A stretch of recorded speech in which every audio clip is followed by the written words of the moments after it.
Start the recording and then unmute you. Good.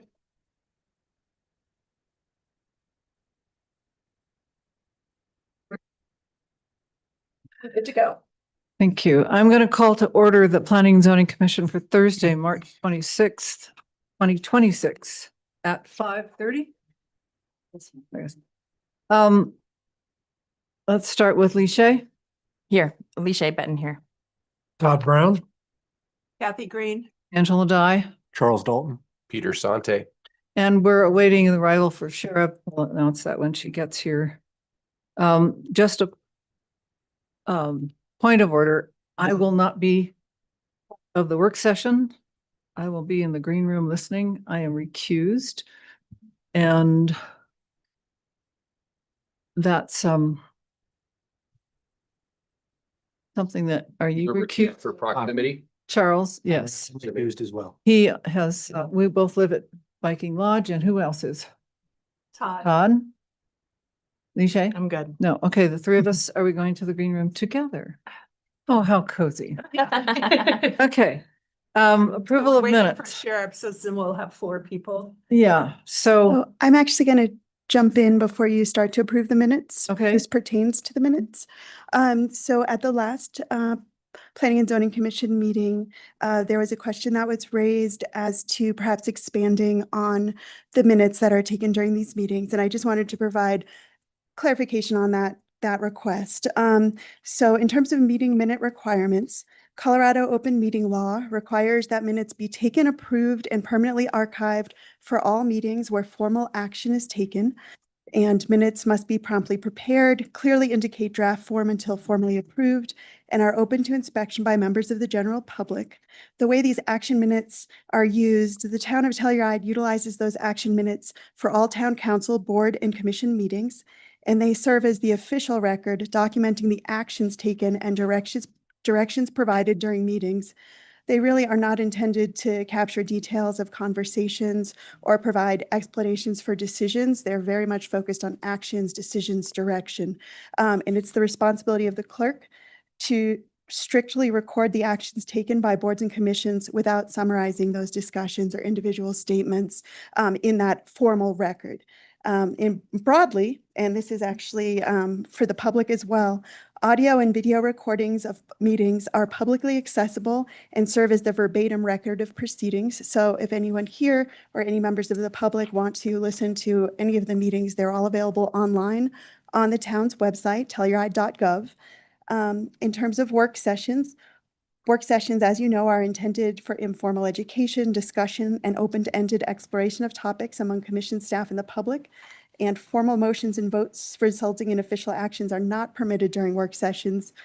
So in this case, detailed notes on feedback shared during work sessions are not included in those formal meeting minutes. Now that's me describing the role of the clerk in the process. Clearly, we all are absorbing information, feedback, and responding to it and making sure that feedback received gets incorporated into projects and into the next meeting agendas. But I just wanted to kind of set the expectations for the formal action minutes and then the broad work we do together. So thank you for letting me take a moment to go through that.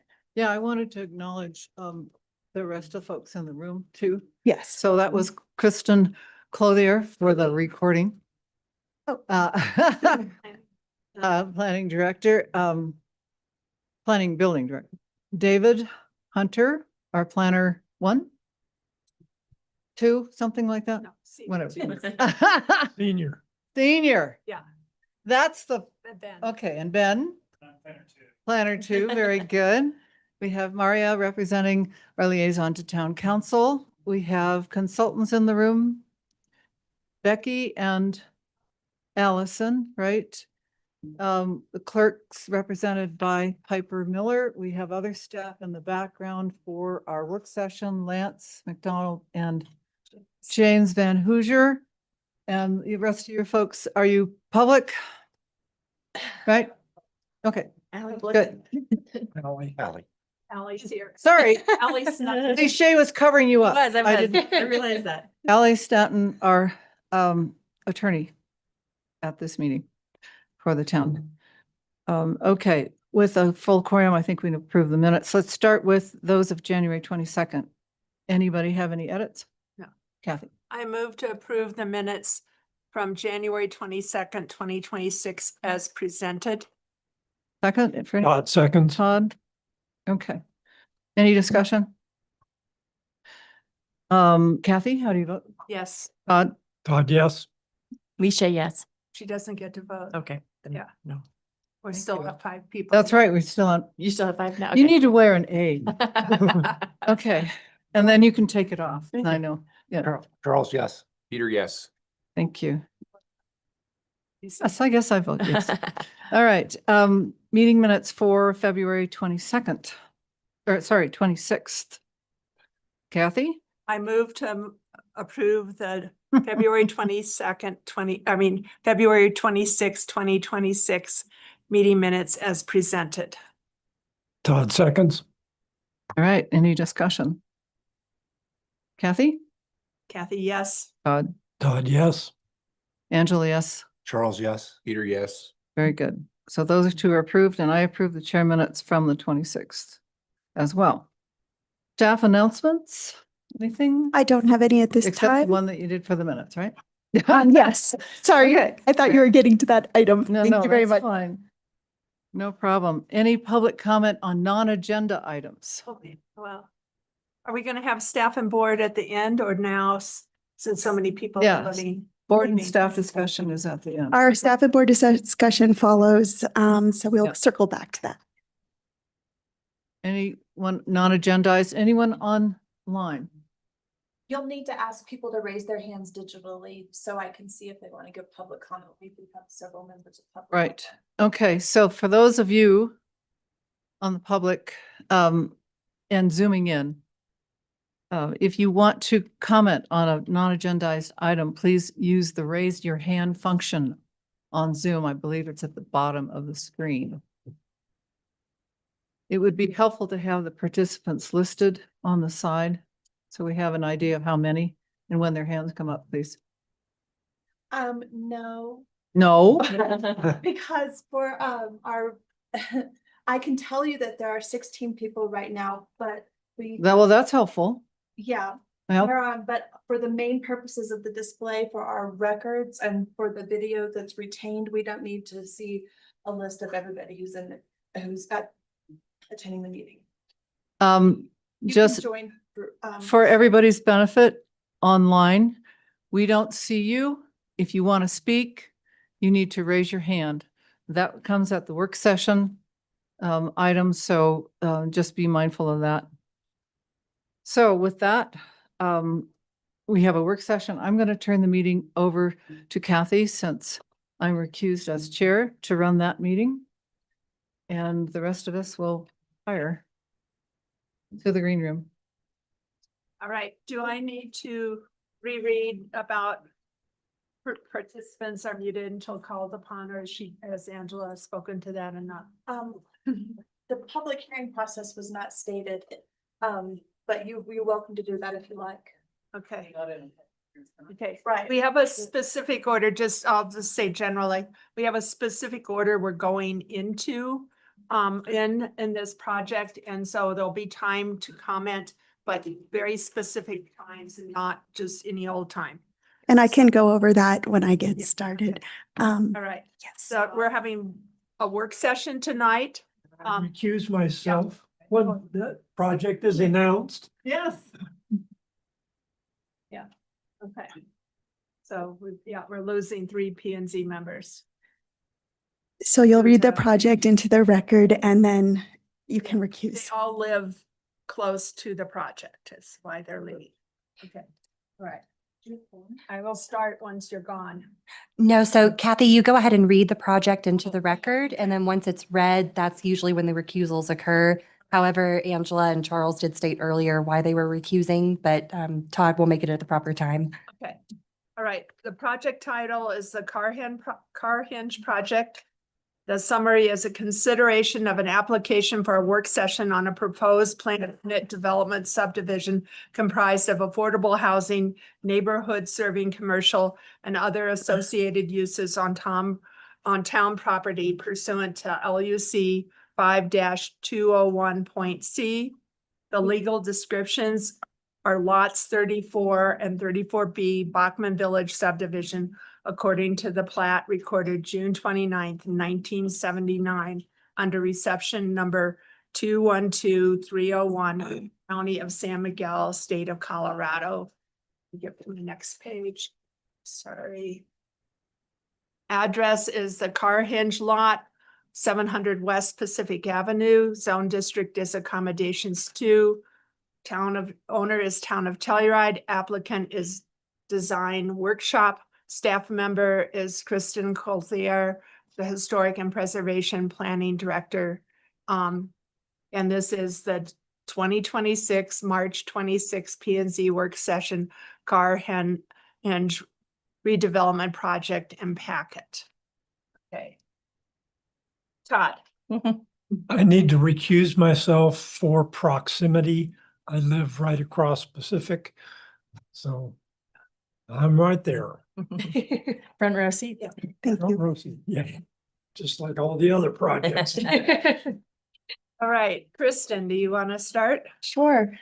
Give me just a moment to pull up some slides here.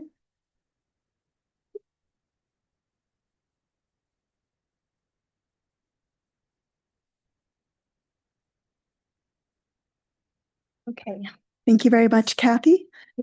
So I'm Kristen Clothier, Historic Preservation and Planning Director. So first, I'm just going to go over the P&Z work session process, just for everyone here, including members of the public. First, as you heard, the P&Z chairperson introduced the project. I will give a presentation as staff and answer P&Z's questions. The applicant will give a presentation and answer P&Z's questions. The public is then invited to make comments on this specific project, 3 minutes or less per person. The applicant may address any comments made by the public. The first round of public comments will end, and the chair will call for that. P&Z members will discuss the project with the applicant and provide general feedback. This is a work session, so there's back and forth discussion between the applicant and P&Z members is allowed. And public comment may be reopened by the P&Z chairperson, and the applicant is allowed to rebut any public comment received. So just overview of process. Kathy read this into the record as chair, acting chair. Work session overview. So an applicant may request that the planning director schedule a work session with the reviewing body, in this case P&Z, prior to submitting a development application. The work session is based on the information discussed during the pre-application conference, which was held. The applicant presents scale drawings and/or a site plan drawn to scale at the work session. The work session requires level 3 public notice, which took place. Work sessions are not public hearings. During the work session, the applicant may request that P&Z provide a preliminary evaluation of the project's likely conformance with the land use code.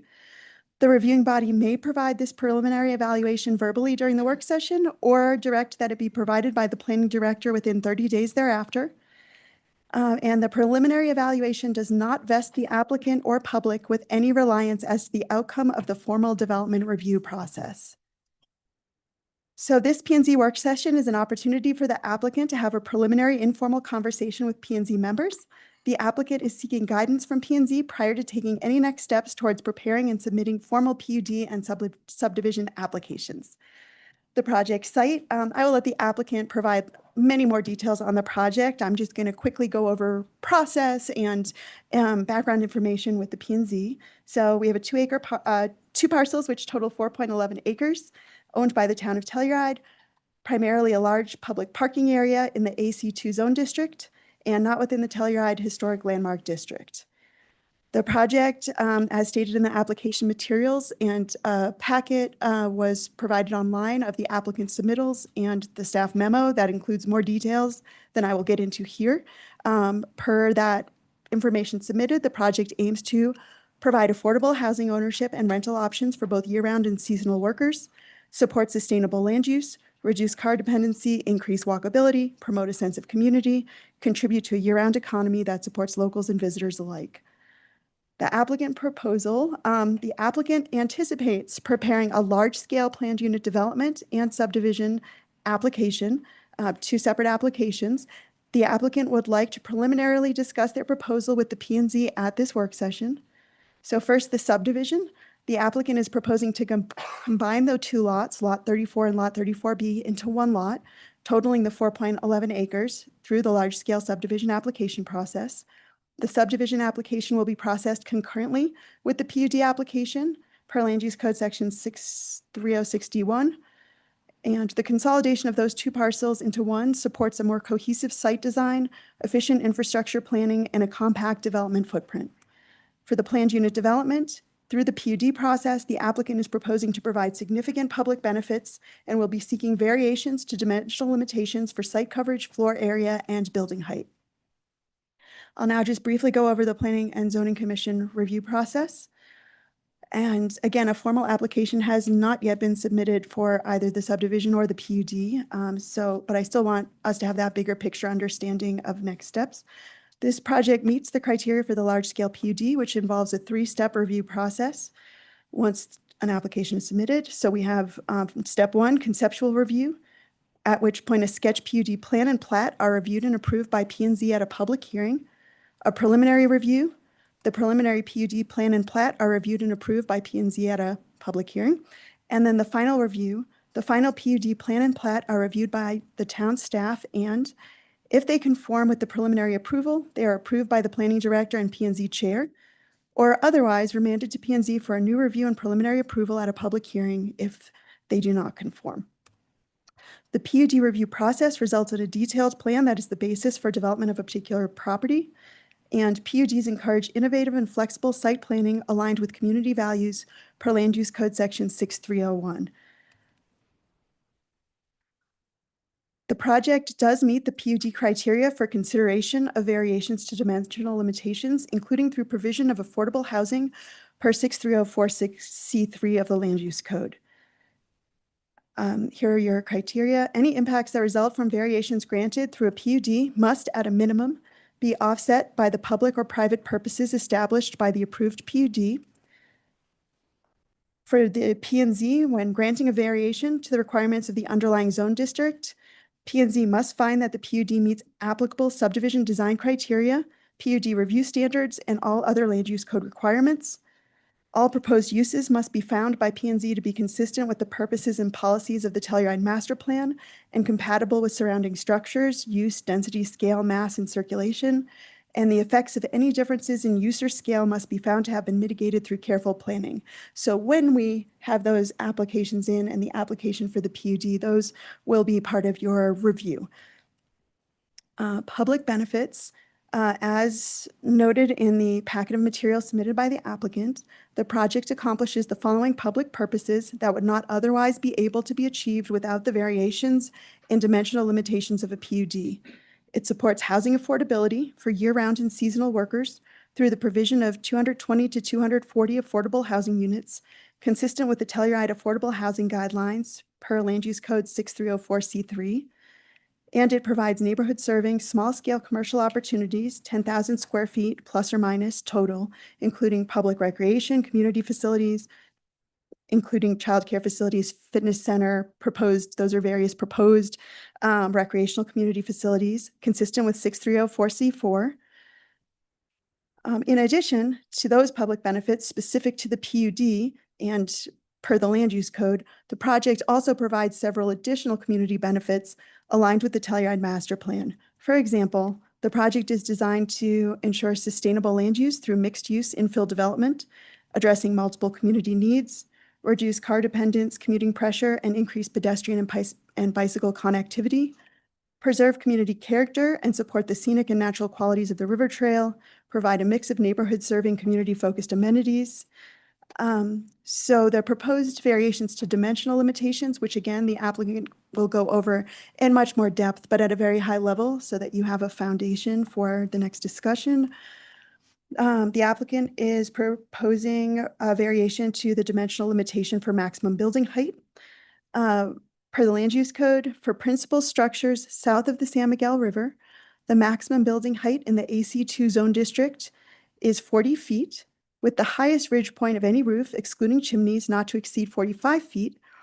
The maximum building height for principal structures may be increased if approved pursuant to this PUD review to up to 50 feet south of the San Miguel River, with the highest ridge point not to exceed 55 feet directly above the original ground surface, and that's per the land use code. So the applicant will be seeking to increase that maximum building height for specific buildings while reducing the maximum building height of the buildings closest to the San Miguel River. So, and they will, again, go over that in detail, and they will put up a much larger map as they do so. For buildings E and F, the applicant is proposing to increase the maximum building height to 50 feet and the highest ridge point to 55 feet through the PUD process. For buildings A and D, the applicant is proposing to meet the maximum building height of 40 feet per the land use code and to increase the highest ridge point above 45 feet for a portion of the buildings. And then finally, for buildings B and C, the applicant is proposing to reduce the approximate maximum building height, give me just one moment here, to 35 feet and meet the highest ridge point of 45 feet. And now, one moment. All right, so now the applicant's also proposing a variation to dimensional limitations for maximum site coverage. In the AC2 zone district, if the lot size is 100,000 square feet or greater, maximum site coverage is 30% per land use code section 3210C15C, with an additional site coverage percentage allowed if an applicant encloses all or percentage of the required parking. The total area of the proposed PUD is 179,336 square feet. And I'm just kind of walking you through this again. The more in-depth review comes once an application is submitted, but so it's kind of top of mind. Per land use code section 3210D, residential dwelling units require 1 parking space per unit, and low-intensity commercial uses require 1 parking space per 1,000 square feet of floor area. Approximately 230 enclosed parking spaces are proposed. The applicant's proposing to increase the maximum site coverage to approximately 40% through the PUD process. And in the case of a PUD, the maximum site coverage in the AC2 zone district is 60% per land use code 6304A. So, and again, noting that the final number of affordable housing units to be constructed and the types of commercial uses proposed versus the final number of enclosed parking spaces may obviate the need for the PUD dimensional variation for maximum site coverage. We're in that preliminary conceptual phase. I'm basing my notes here and my memo on what we have now just to provide that high-level guidance. But as they formalize a proposal, then staff will do a much more formal land use code compliance review and come back with you with a more extensive memo and presentation for discussion. These are all at very high level. The applicant is also proposing variations to dimensional limitations. So maximum floor area. In the AC2 zone district, the maximum floor area is 30,000 square feet per structure. The land use code notes that this maximum may be increased pursuant to Article 6, Division 3, which is the PUD provisions of the land use code. The applicant will be requesting an increase in max floor area through the PUD process, and there's no limitation on maximum floor area in the AC2 zone district with a PUD. And finally, requested action from the P&Z for this work session. P&Z is requested to provide general feedback on the information options presented by the applicant during this work session. P&Z's preliminary evaluation during a work session is not intended to and shall not vest the applicant or public with any reliance as to the outcome of the formal development review process per Land Use Code Section 5201C5. So I will stop there. The applicant will share much more about the project, and I am here to answer any questions at any point along the way.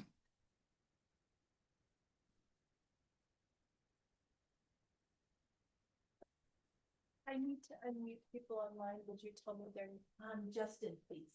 Justin, okay, thank you.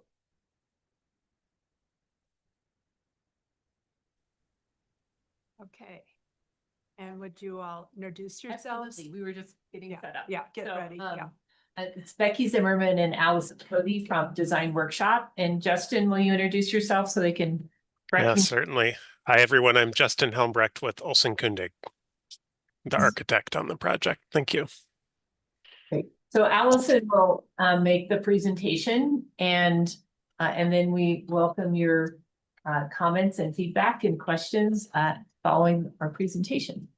Great. Thank you. Great to see you all again. And we're excited to be here to be able to share an introduction to this project. And so this is, we're excited to share where we're at and here's some feedback. So this project here is the Carhenge site, lot 34 and 34B, which means we will be, as Kristen mentioned, looking to come to you all with a potential subdivision application to combine those lots into one parcel for this project so that it can move forward as one contiguous site. We will also be looking at a PUD application to increase the dimensional limitations on the site for things possibly site coverage, building heights, and maximum building size. So that would be to increase the maximum building height above the 40-foot midpoint, 45-foot peak heights for buildings E and F. So those are the ones that'll be closest to the hillside once we look at the site plan. Increase the maximum ridge height to 45 feet for a portion of building A. So that's going to be the one that has some commercial components when we look at the site plan. Oh, and D. And increasing the max site coverage from 32% to approximately 40%, and increasing the max building size above the 30,000 square foot building. We believe that all of this will provide great public benefits and are excited to share more about that in the coming slides. So the Carhenge site, as many of you I'm sure are quite familiar, is an existing parking area that sits within the neighborhood context that you can see over by Lift 7.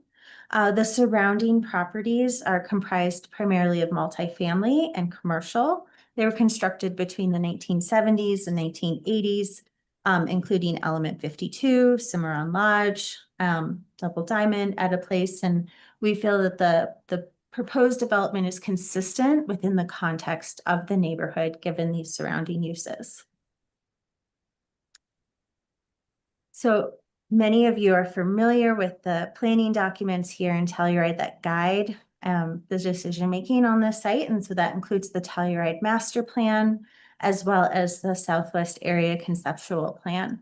And these are really set to serve as a foundation, and that this proposed development will be in alignment with those documents and their recommendations. And we're really excited about this project. We know that neighborhood serving uses is an important component of the PUD process, and we feel this project brings a lot of great benefits to the Telluride community. We're really looking forward to creating that sense of place and bringing a place to gather at this portion of town through its variety of different uses. We're looking forward to continuing to explore a site plan that prioritizes pedestrian connectivity and site access, and development that's really consistent within the neighborhood context, as well as honoring those things that make Telluride special, such as the San Miguel River and the River Trail and some of those things that are existing within the site area. So I know you might be familiar with the site, but this is the Carhenge surface parking lot. It's generally fairly flat with some grades that start to go up quite steeply as you get towards the ski area on the southern portion of the site. It's important to note that the site includes both sides of the San Miguel River and a portion of some of the trail, as well as the sidewalk connectivity connecting this to greater portions of Telluride. We do know that there are some wetlands that exist on the site. There's been a delineation done, and all development will comply with town regulations regarding the wetlands. So here's some site photos, and we just want to emphasize that site access as well as pedestrian connectivity is really critical to maintain, and that the improvements through this concept plan is a really great opportunity to connect the site better to the Lift 7 access, as well as connect the site to the greater Telluride community. We've been working on this project for several years at this point and have done quite a bit of community engagement that has really informed how the plan has developed and progressed over time. And so this is the site plan that Kristen had showed earlier. You can see that there are several different buildings. Buildings B and C are to the northern portion of the site. Those would be workforce housing residential units. These are smaller in scale and height to really relate to the San Miguel River. Building A looks at having some ground floor commercial uses as well as residential above, as does Building D. The one closest to the western edge would have some ground floor commercial on the western portion of that building. Buildings D and E are primarily residential workforce housing. And some of the things we're excited about on this site is the idea of having some community gathering spaces. So some larger plaza areas that look to provide outdoor seating, some gathering, some of those things that bring the Telluride community together. And we know that's part of what really makes this community special is when you run into your friends and neighbors while grabbing a cup of coffee. As you look to some of the green spaces on the site, we're looking to incorporate things like a play area, barbecue, fire pits, and provide some amenities for the residents who are living within these buildings. From a site connectivity standpoint, we're really looking at bringing people over the bridge and across the wetlands area to access Lift 7. So an important pedestrian connection from north to south. But for the most part, residents' pedestrian connection will be from east to west across the site. Oh, and this touches on that circulation and just kind of re-emphasizes that point of moving pedestrians from town across the river to access Lift 7 to the south and west of the site, and how the people who live within the site kind of circulate through, moving between buildings D, B, and C to access parking under buildings E. And this slide shows some of the character of what these spaces might start to look like as we move forward in the design process. We really want kind of that natural character and really honoring the kind of aesthetic of Telluride and being really authentic to the look and feel of this community. And so we're excited for exploring some of the materiality and sense of place and character within the site through some of this sort of vernacular. And we know that a lot of the architectural components of materiality will be explored more in the HARC process, but want to ensure that you and the Planning Commission kind of understand the site and character for how it fits within the Telluride community. And this diagram here just re-emphasizes that idea that Zone 1 buildings B and C are really intended to be lower in scale. Their target is lower than base zoning with a max mid height of only 35 feet. And it meets the current max ridge height of 45 feet. Zone 2, so buildings A, D, and D1 and D2, which are really through the center of the site. They meet base zoning with a max mid height of 40 feet, but will require a PUD for max ridge height above 45 feet and for portions of building A and D. So building A closer to the river and then those buildings there. And finally, Zone 3, which is buildings E1, E2, and building F, which are really situated into the hillside adjacent to Telluride Trail.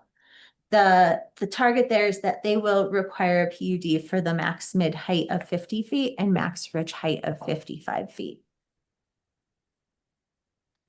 So this is a very preliminary illustrative of what that character might start to look like.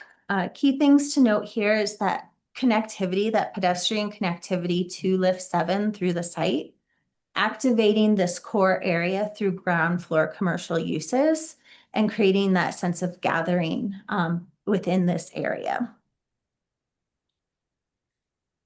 And this illustrative is intended to show how the site would fit within the context of Telluride, looking at it from a bird's eye perspective. So you can see here some of that gathering adjacent to some of the outdoor spaces, and then how this sets into the hillside and looks out into the kind of adjacent neighborhoods towards downtown Telluride core. And that's what we have. So would you have anything to add? No, Then we'd love to hear from all of you and understand your feedback and any questions that you might have for us. I have a lot, but I don't know if someone else wants to start. Just a quick question. I think I understood correctly that the car henge parking is proposed to be for the day skiers is going to move to the Shandoko lot, and that residents would be able to, I guess, walk to 7 from here, or people staying north across the river.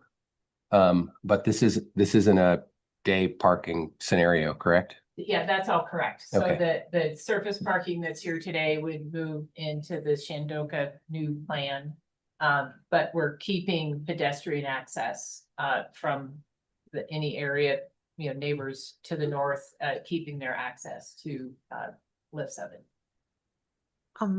When I went through things, sometimes there was a mention of 10,000 approximately square feet of neighborhood commercial or something like that, but other times there was like 30,000. So I'm confused about what that number might really be, or I would like a range, I guess. Yeah. Justin, do you want to answer that? Did you Sure. hear- Yeah, I can answer that. I think we're around that 10,000 square foot number, plus or minus. That number is correct, 10,000. So Okay. the plan is continued to evolve and so we're kind of honing in on around 10,000, but once again, there's been no application. And so, it's kind of think what you're seeing tonight is certainly likely to be slightly revised before we get an application. Okay. And then we're not even at conceptual, the pre-conceptual plan for building the 2E buildings is to have 2 layers of underground or below grade parking.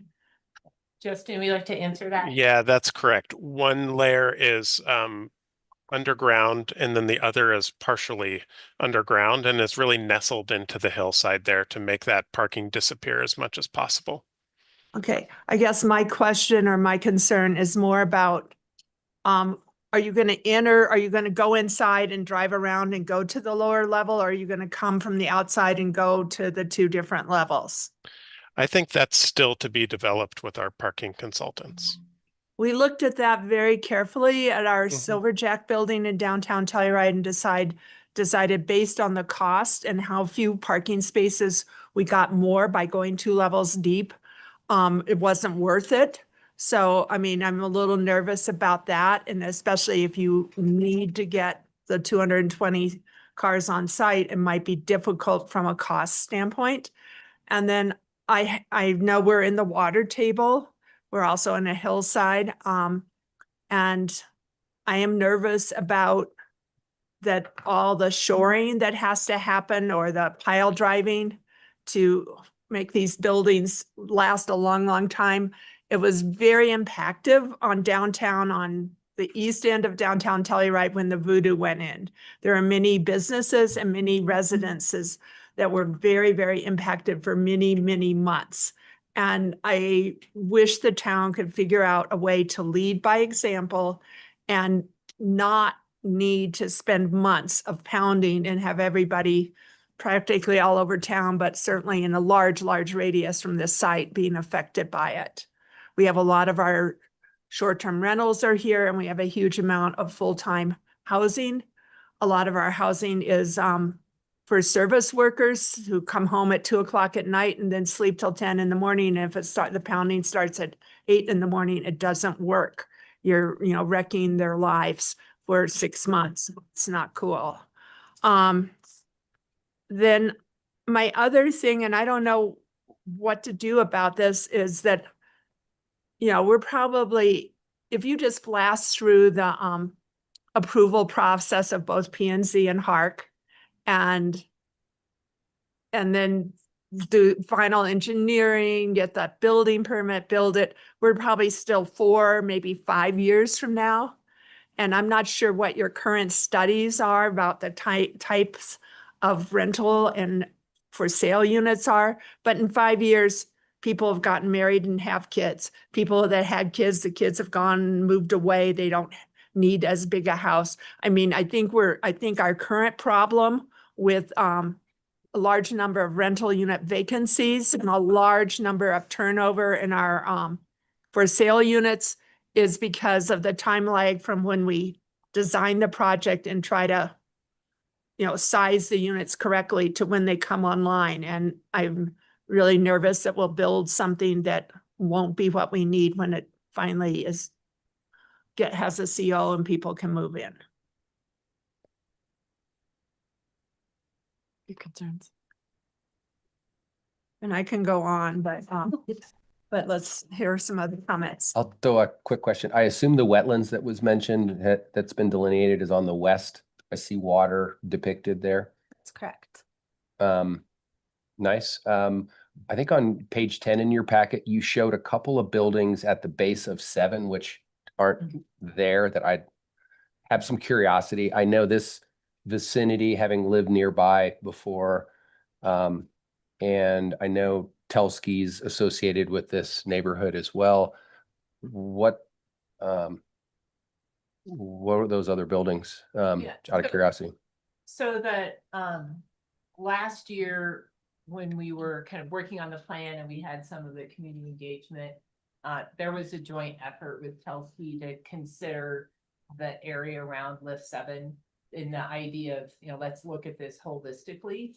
But that, going forward, the town is in control of their property. And so we're really, this is just the application for the Car Hinge site. We don't have any idea what Telsky is, planning to do or when they would plan to do it on that property show. That makes sense. I was curious. I guess one of the things I liked about the last Shandoka parking thing I saw was the phases of it. Is there any consideration of phasing this project? Yeah, Justin, would you like to speak to phasing? Yeah, it's definitely something we have considered and that the town has considered as well. We're not far enough along to really know what those phases are, but it's something that's on the table for the project. It's yet to be determined. Yeah, and in terms of, I mean, I like phasing when I stand back and look at it from far away because we can build something. And if our needs have radically changed when we build the next piece, we can change to those needs. I live in a neighborhood where we've had 3 active construction projects, just single family houses, but they're all on small lots, very close together for 5 years. And we've got a couple years to go. And I kind of want to just get it over with. So I'm also looking at the people in something like Element 52, and do they really want 20 years of building next door to them? So I don't know what's best for the neighborhood impact. I just think that the town might be better off building in phases because we might decide we need more neighborhood commercial, or we need more rental, or we need smaller units, or we need bigger units, or whatever. So I like that.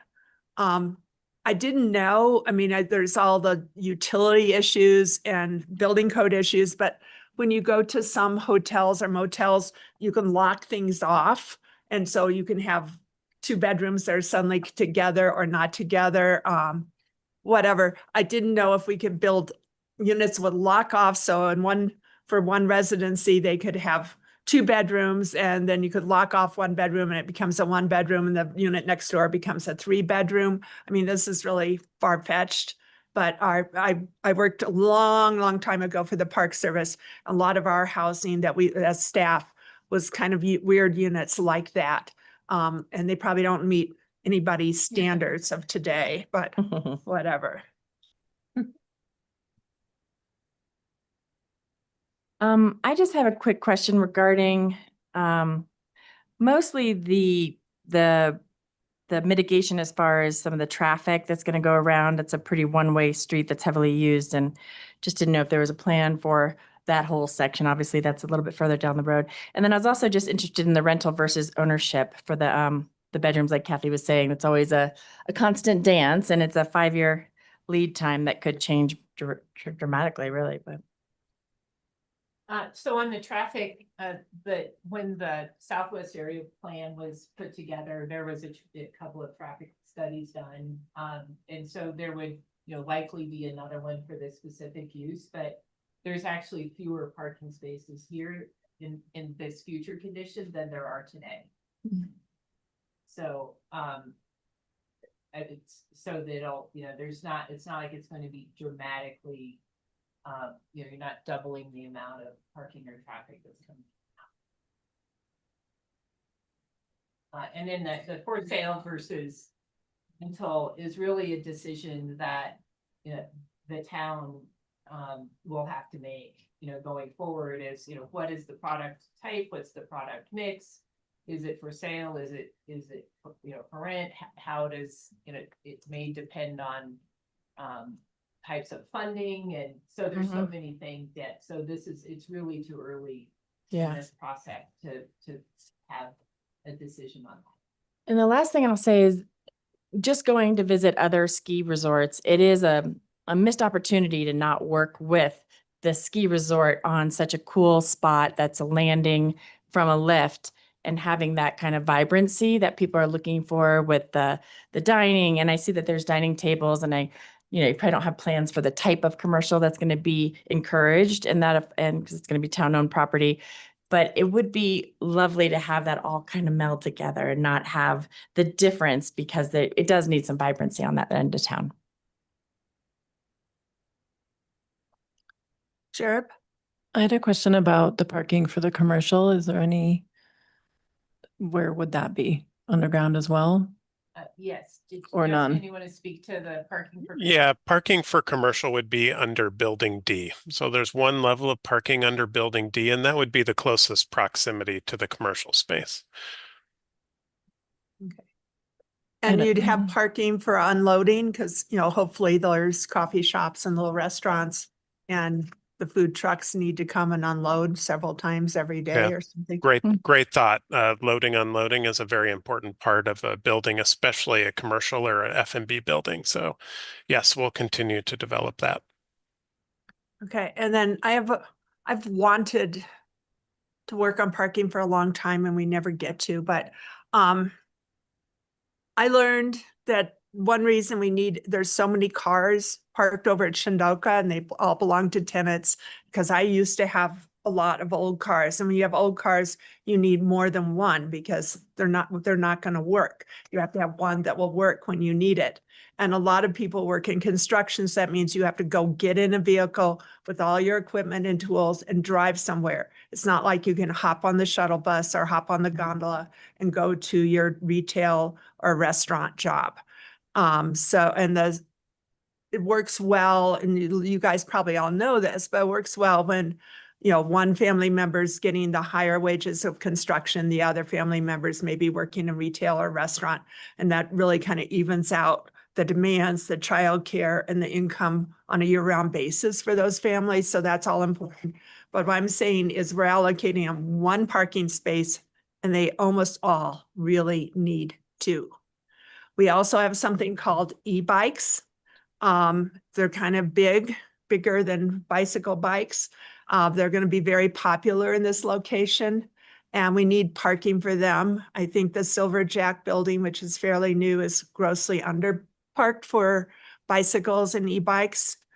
And maybe it's not workforce people, but I do think it's workforce people too, that all have those bike racks on the back of their vehicles. So imagine your work pickup truck with a bike rack for 2 or 3 bikes on the back of it. Try to park that thing in the Silver Jack building parking lot. It's just about impossible. I happen to work a lot in that building, and I can, I might have had more time in the Silver Jack building than anybody else in Telluride. Well, not in Telluride, but I mean in the garage, because I'm always hauling stuff upstairs and downstairs for my classes. I have watched absolutely hysterical episodes down there. But I don't think we want to repeat that. And I want to have underground parking that works. We've had to make a lot of corrections at Silver Jack, and we're still not there. it's much, much, much better, but it's not as at the level it should be. Because there's vehicles that are low enough they can drive in, but once they're in there, they really can't turn around and come back out. And it takes hours. And then people get parking tickets because you're waiting to come out while the big giant long truck is turning around about 15 points turn. So I want to make sure that we don't invent another flat tire. I do like that you kind of have the 3 zones as outlined. And that's a lot of my comments right at this time. I have a comment about the zones. Okay. The zones 1, 2, and 3. There's this kind of jog that happens for building A. And just looking at the surrounding, granted, Cimarron could change a lot and that whole area around Chair 7 could get redeveloped.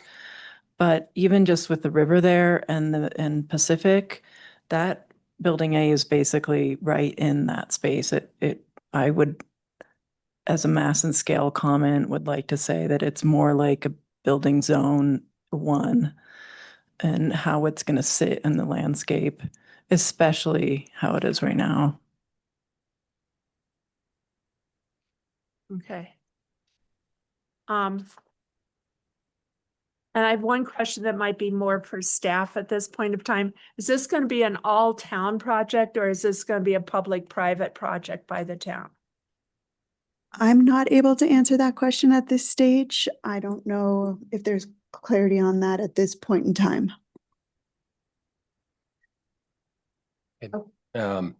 Comment. I think I appreciated packet. There was a lot of good sort of site plan diagrams, keys, and it was easy to go through. So appreciate that.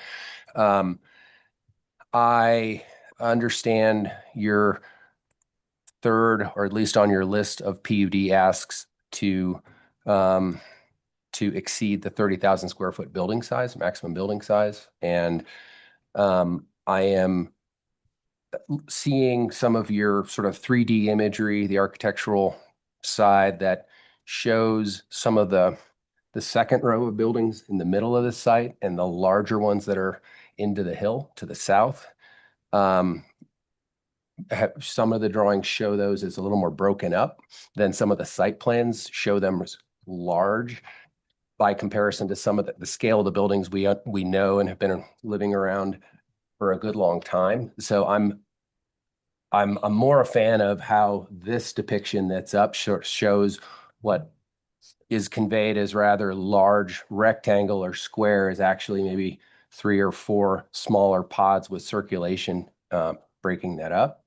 I realized how building codes measure buildings isn't always how we perceive them, and that there's some nuance to the question there. But when I look at the buildings that are south, the biggest ones, those appear at a glance to be kind of 2 bars, maybe with circulation that's open down the middle, as opposed to one really wide building. So I'm a little intrigued. I know this is so conceptual and all this, but I'm curious. I have a degree of concern about the scale of buildings you guys are asking for in general. I understand this is a big ask. This is a huge deal for town. Part of that introduction, like this is huge. It's a lot of housing, and how it works in the neighborhood and doesn't sort of miss the scale on that. I'm not suggesting that that's the case. I realize this is a big project, but I've seen in some of your literature here some of the takeaways and the community comments about scale and whether breaking the buildings up felt successful or was creating a misimpression that the building wanted to be big and maybe it should be. I don't know what the right answer is, but I compare the figure ground of like Shandoka or just some of the other buildings around it, and I have a hard time imagining bigger, chunkier masses feeling good. I might ask Justin to talk a little bit about kind of the difference between the site plan, which shows the box, versus how buildings get articulated and at the facade level and steps back on edges and corners and whatnot. Yeah, great point, Becky. The site plan generally shows an outline of a footprint, but you know, it is early design. We'll continue to work with you all and through the HARC process on creating what the right scale and massing and articulation of the building is. So it certainly is early, but you can see in this plan, as you mentioned in those building D1 and D2, how what's really one building is almost being articulated as if it's 8. And you know, part of our task is how to create an effective project for the town that is affordable to provide affordable housing, but also provides the articulation and massing and scale that's appropriate for the neighborhood as well. So, and that's what we look forward to doing over the next several months with the design team, with you, and with HARC.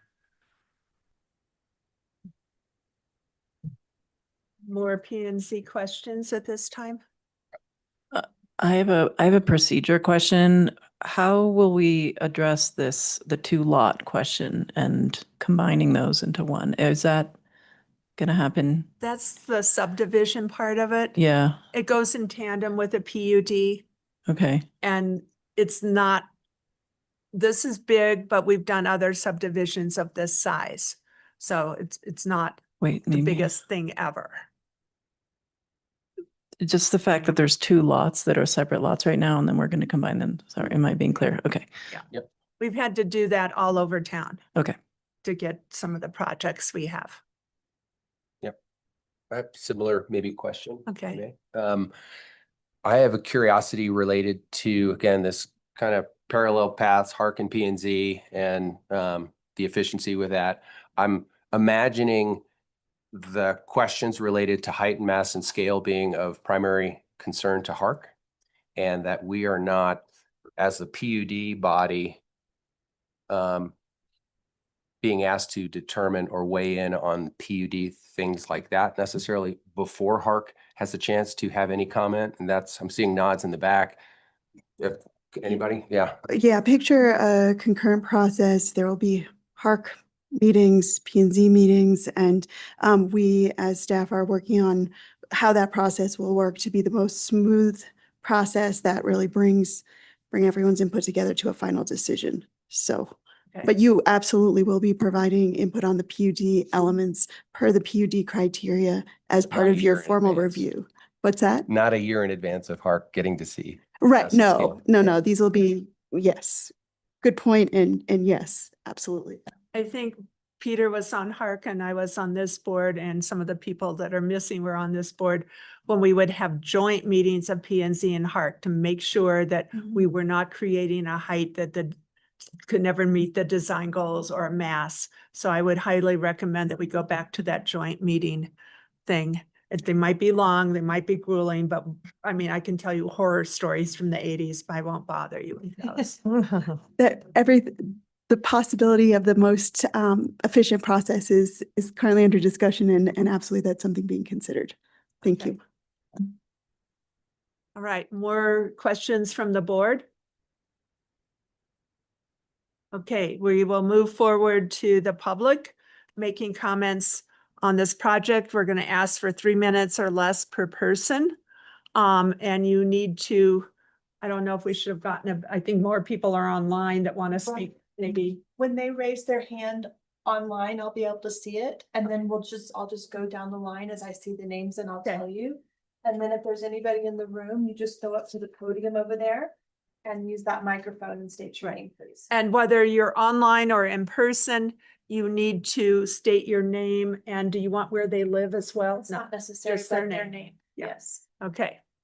Right, is there anybody in the room that wants to start, or do you want to, we can start online? Okay, I guess we'll start online. Okay, I'm going to ask Danny Skiba to unmute. Yeah. Hello, Danny Skiva. We have a place at the Viking Lodge. Been there for 13 years there. Love the town, but my question is more of the whole concept and how it's going to blend in with the lift. And I guess there was a proposed hotel. Would that have, if that's still in the design, that would be a separate project, I imagine, and that would have to be, this hotel would have to be designed on the other side of Telluride Trail. I'm just curious, is any thought been given to that and how that all blends in with our project? Not really. So that's Telsky property and we don't have any influence or knowledge of their plans on that, for their land. So they would have to design it around our project. They would have to design their project to meet town code and all of the criteria that's set forth in all of the guiding documents. Okay, and I guess I'm assuming that our project will take off sooner than theirs, but that's just a guess. Okay. Yeah, Tristan, should we be having back and forth between an applicant and the public or not? It's okay. The applicant has the opportunity to address any comments made by the public and may rebut any applicant comment. Okay. Maybe use your microphone just because online it's really can be hard to hear. Sure. What was the last question? Yeah. Yeah, and the town cannot set the time frame Right. for the ski area to choose to develop. And I'm not even sure that the land that the ski area might develop is currently part of the town of Telluride. Some of it might still be Forest Service land. Okay. Thank you. Okay, Next, I'm going to ask Douglas Tooley to unmute.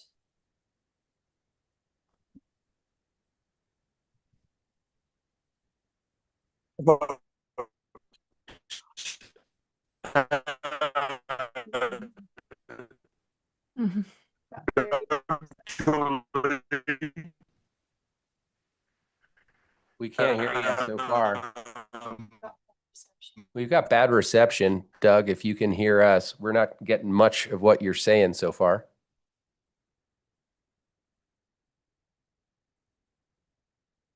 Looks like he is gone now, so Okay. I'm going to ask Madeline Whiteman to unmute. Hi, thank you for the presentation today. I do have some comments and some questions.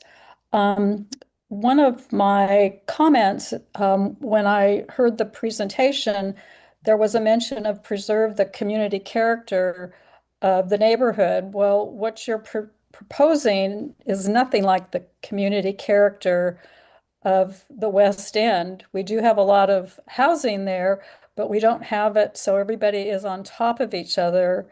I think the project as it's presented is way, way too dense for the area. I also was wondering if there has been a zoning change or is that part of the PUD? Because the current plats show that between the two lots, there would be 176 units, housing units, and that's not including the commercial component. If it was a commercial component, it would be less. So where does that 230 units come from? Has there been a zoning change? There is no zone change proposed. This is currently zoned accommodations 2, and it will Right. remain accommodations 2. If we were to go to PUD, there are some minor variances regarding building height on a portion of the buildings. But between the two lots, according to the plats, there's only 176 units that can be built. And again, less if there's a commercial component. So that is something that I'm objecting to. Also, as I had mentioned in yesterday's meeting, if there were square footage legends on these proposals or these diagrams of the housing and the layout of the land, it would be so much more helpful. Everything looks lovely in a flat dimension, but if you put in the actual square footage, it would give us a different idea of actually how much is being preserved as open space, what these walkways, what the extent of the walkways are. It would just make it easier, I think, to understand. And it was also brought up about for the commercial units, parking, ingress and egress. Also, trash besides deliveries, trash people have to come with the trucks to pick up trash. Has that all been taken into consideration? As Kathy was mentioning, I think it was Kathy, that the driveways and everything look pretty narrow to accommodate traffic in and out of the different buildings. So I think that's really something important. I do like the idea of phasing, and maybe in the phasing of the project, the buildings could be a little bit more spread out or cut up so it does not look so darn dense. I guess that is the extent of what I'm thinking right now, but thank you. Thank you, Madeline. Okay. Piper. All right, I'm going to ask Brett Porterfield to unmute.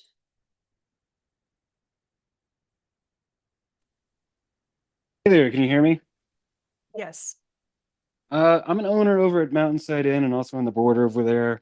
And just gonna sound like a broken record from what we've said at all of these meetings and the past pop-ups where we really just seem to be out of mind. I heard concerns about Edda Place, Cimarron, and even Element 52. But obviously the ones most egregiously affected by this project are the ones next door there at the Mountainside Inn. And I guess with the combination of the two lots, it gives a little more ability or less of a variance that you have to ask for heights and site coverage. And it looks like we're even kind of more squeezed in there with buildings E and F. And then with the description of, zone 3 being somewhat underground parking and also taller buildings, I mean, we're just going to get towered over there. And then finally, with the pedestrian access and supposedly 200 plus units in that sort of zone 3 area with an arrow going straight through the Mountainside Inn parking lot, I'm just a little bit flabbergasted that we still continue to not get through. But that's all I have. All right. Next, I'm going to ask Diane Wolfson to unmute.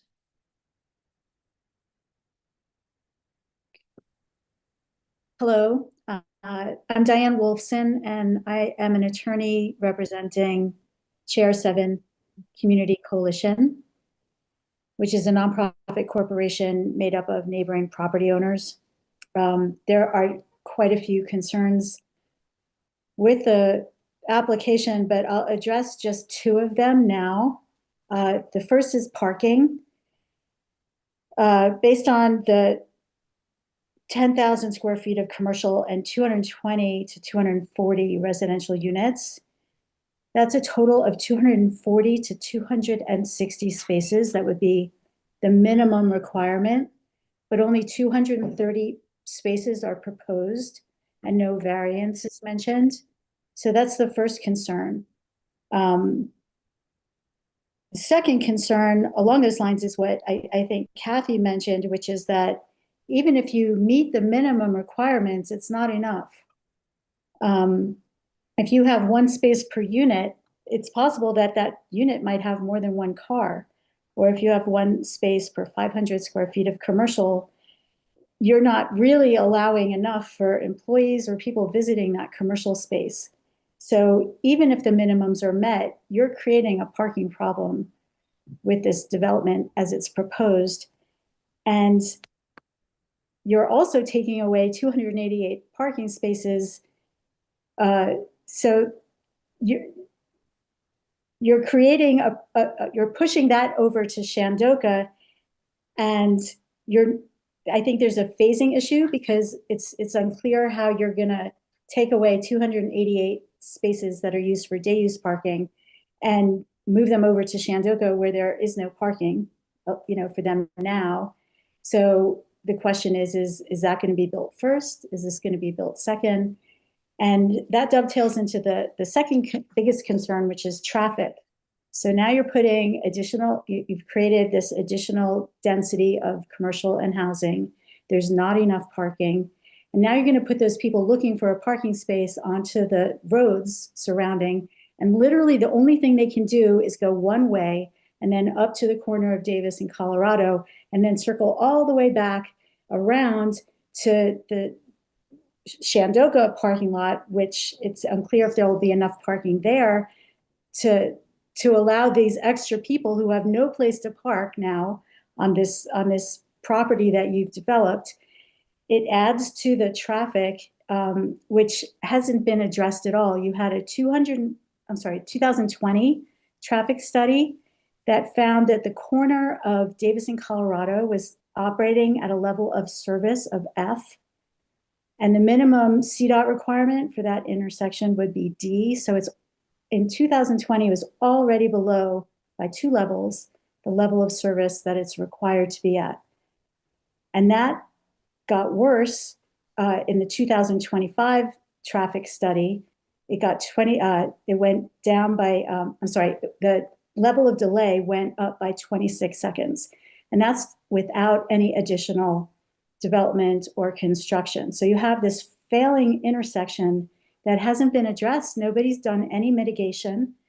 And to say Ms. that Wolfson, you've reached your 3-minute public comment period. However, I will ask the chair if she would like to expand public comment. However, if we do so for one public commenter, we must do it for everyone who wishes to submit public comment. I think we'll risk that. Okay, yes. another 2 minutes. Is that Let's what you would give like to Diane see? 2 more minutes. Okay, 2 minutes. I appreciate that. Thank you. So the 2020 traffic study and then updated in 2025 identified the Colorado and Davis intersection as failing, and it suggested a number of mitigation measures. And in that 5 years, none of them have been done. So to say that so the answer to the question earlier by the applicant was, well, we're not increasing the parking. And that just isn't an argument that makes sense in this context, because you are creating a parking problem. That parking goes onto the street, and that traffic study said this intersection is failing and you need to do something as it is now. So to add both this project and the Shandoka project is going to create traffic issues that cannot be fixed. And you absolutely have to do another traffic study to address this and figure out how you're mitigating the traffic issues. Thank you. Okay, thank you, Diane. Are there more comments online, Piper? I have a phone number that has a hand raised, and so I'm going to ask them to unmute. They'll need to introduce themselves. It's a phone number that ends in 1132. Hi, this is Doug Tooley. I'm down here in Flagstaff right now with a little bit of smoke from some prescribed burns, but otherwise it's very nice. I am a little bit out of date on this project, but I have followed it closely. So forgive me if issues I raised have already been addressed. The last time I recall touching bases on this project was the joint presentation with Chad Horning. I think that was over a year ago, before the full town council. An issue I raised there was the phasing between the Lot 7 parking lot project and the replacement of the parking, the 288 spots there at Carhenge, and how you actually do that. I don't see how you do without losing hundreds of parking spots in the interim. I gather there has been some additional work, but I would be skeptical of that. And I do note the omission of the List 7 development proposal from TSG, which was initially considered as a joint project. I think that when this is being presented, I think that's worthy of mention. Personally, I'm in favor of the bigger buildings on the slope side. I think, with the hill behind, with the mountain behind, those height and scale and mass issues become lessened because of that, and they blend into the hillside. I do have one question regarding the parking there, and once the parking garage is built, can that be utilized and then construction occur above the working parking garage? And then lastly, on the traffic issues that Attorney Wolfson mentioned representing the List 7 community, that whole corridor that whole segment from the Mahoney roundabout to Davis is very problematic. And it's probably a critical bottleneck in the growth of the entire town. Less whatever we can divert from Mahoney. It definitely needs more work, and everybody knows Davis is a very problematic intersection. Thank you. Okay, thank you. Okay, next I'm going to ask Ryan Bitt to unmute. Hi, can you hear me? Yes. Okay, thanks. Yeah, I just want to echo pretty much the same feedback everybody else has been saying, as well as the members on the council there.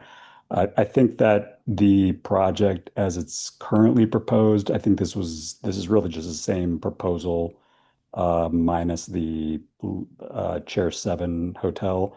I'm wondering if maybe the next reiteration we can see some type of plan that doesn't have that access road. That seems like they just kind of cut it off, unless that's still mandatory to have that road going over the wetlands. And then I think a lot of these issues would be mitigated, at least if there isn't these variances given to the PUD for an increase from 30 to 40%. I think the additional land available for additional bikes, additional open space, additional just flow of traffic of pedestrians, and less vehicular traffic on and off the site is going to be worth that reduction. And it's not even a reduction, but beyond the 30%, we're just trying to keep it within the existing zoning. I don't think that additional 10% is going to be necessary. When there's one of these slides has a shot kind of looking from Pacific, kind of looking over the bridge towards Carhenge.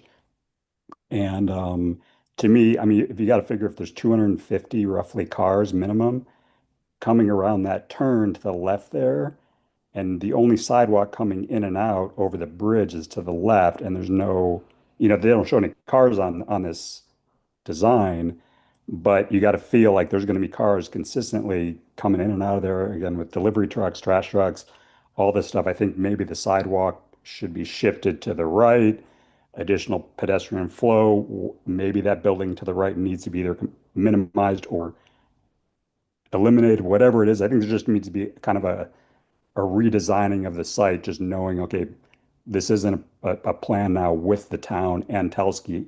Is there a better way to just completely utilize this plan, keep pedestrian flow going towards the Lift 7 area, and then and that all stays right, and then the vehicular area kind of stays left to kind of avoid too many blind spot crossover between pedestrian and cars. Thanks. Thank you. Is there anyone else, Piper? There are no other hands raised online. Is there anyone present in person who would like to speak? Okay, please go up to the podium.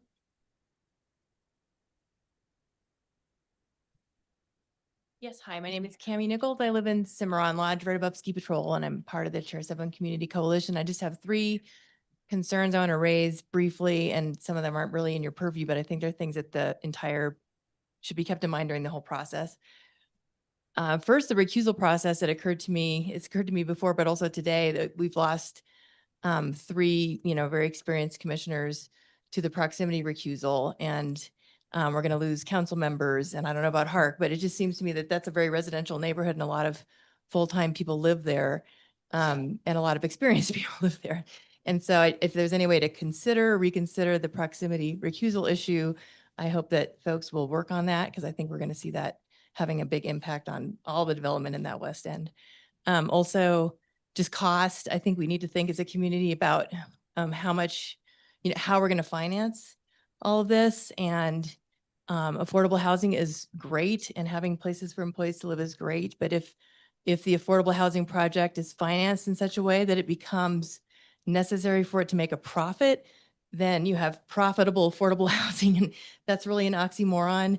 And it's a problem. And so, I just want us to think holistically, like, what are we really accomplishing? Do we know how we're going to pay for this? And is it really going to be truly affordable?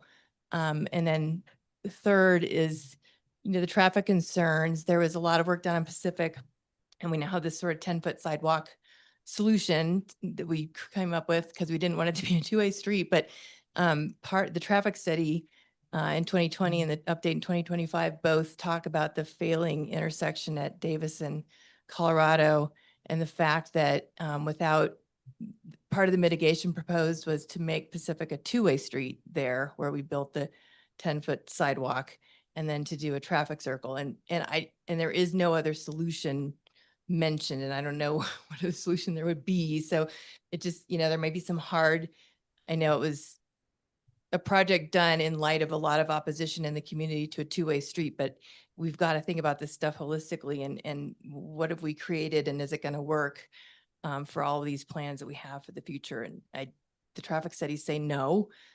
So, that's a problem. So I'm just throwing all that out there as sort of a larger picture thing that I think everybody should think about as we move forward in this process. So thank you.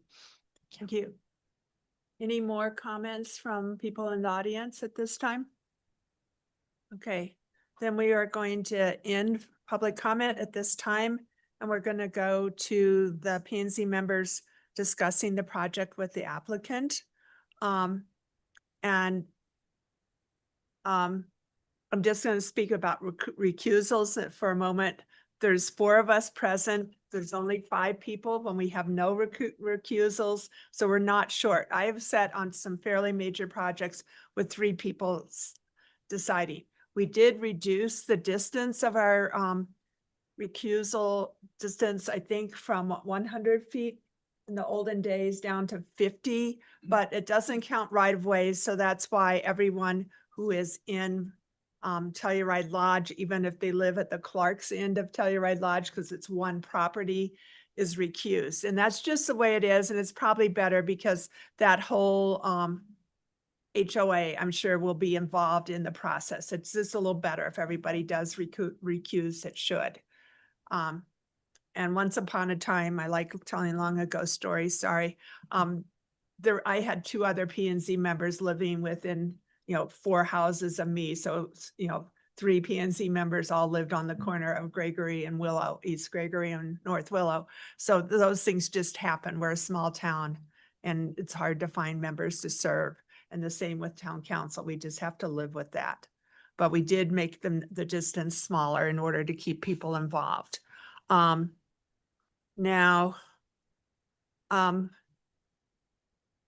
thankful that someone pointed out that the bridge only had a sidewalk on one side. I really think everything works better when there's sidewalks on both sides. When you're a pedestrian, you don't want to have to cross the street. And, it's a big battle at the town park during the festivals to get everybody to go on the bridge instead of on the pedestrian bridge instead of on the car bridge. And this will be the same thing, but this is, 365 days a year. It's not just, 20 or whatever days of the year that we have large festivals in the park. So we have to design. And this is a situation kind of like the sewer treatment plant. You have to design for Easter Sunday. You can't just say, oh, it's only a few days a year, we'll suffer through it, which is kind of what we do with our festivals and other special events. We need to make this work all the time because these people will live here every month of the year, maybe not every day because they might get to go on vacation, but they're going to be here all the time. This is not, housing that's going to be empty a lot. So I think those are things to concern. I think we'll go back. Sherab, do you have anything further comments at this time?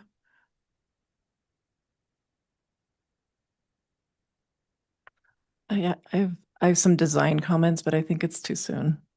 I think you should get a chance to Would you like to design in more have detail. design comments now or knowing, no, okay. Peter? I heard 176 units mentioned on a plat that drew my attention. I don't know if can be mentioned or Yeah, if it's not a thing. I don't remember. Bachman Village actually happened before I was on this board, believe it or not. Kristen, do you know where that number came from, or does Lance or James know where that number came from? You can always verify if we don't know at the moment. I would feel more comfortable looking those plans over and then confirming, but at the end of the day, we're going through the beauty process. Well, let's just see if Lance knows it off the top of his head. Lance, you've got to go to microphone.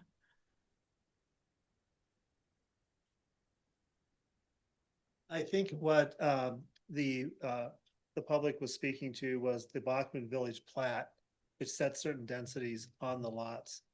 That's not zoning. We're complying with the accommodations to zone district, and that's the standards that we're going to be building to. Okay. And we're also in compliance with those in terms of density. Okay, thank you. Okay. Lachey? Yeah, I mean, I had the same question, and I loved your suggestion, Kathy, about the phase approach. I just think the next 15 years are going to be just so different than possibly today. And I think that gives us an opportunity to pivot and possibly reallocate some of the housing differently. I'm very concerned about the parking. I mean, I can't fathom a one-way street with no parking, taking away all the current parking and expecting people, workers, employees, housing people to all fit. That is a concern. I don't expect to have the solutions right now, but I think that it's very dense. And it's almost just because you can, doesn't mean you always should. I do like the fact that they get bigger towards the scale of the mountain as you get closer, but I still feel like it's a very dense compared to what it is now, so.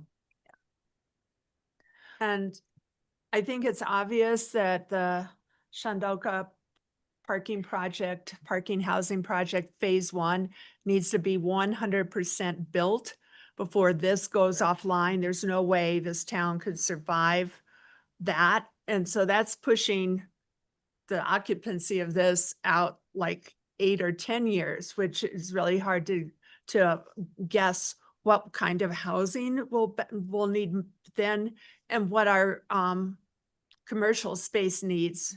They might be more extreme than they are now, or they might have been mitigated. I doubt that, but you never know.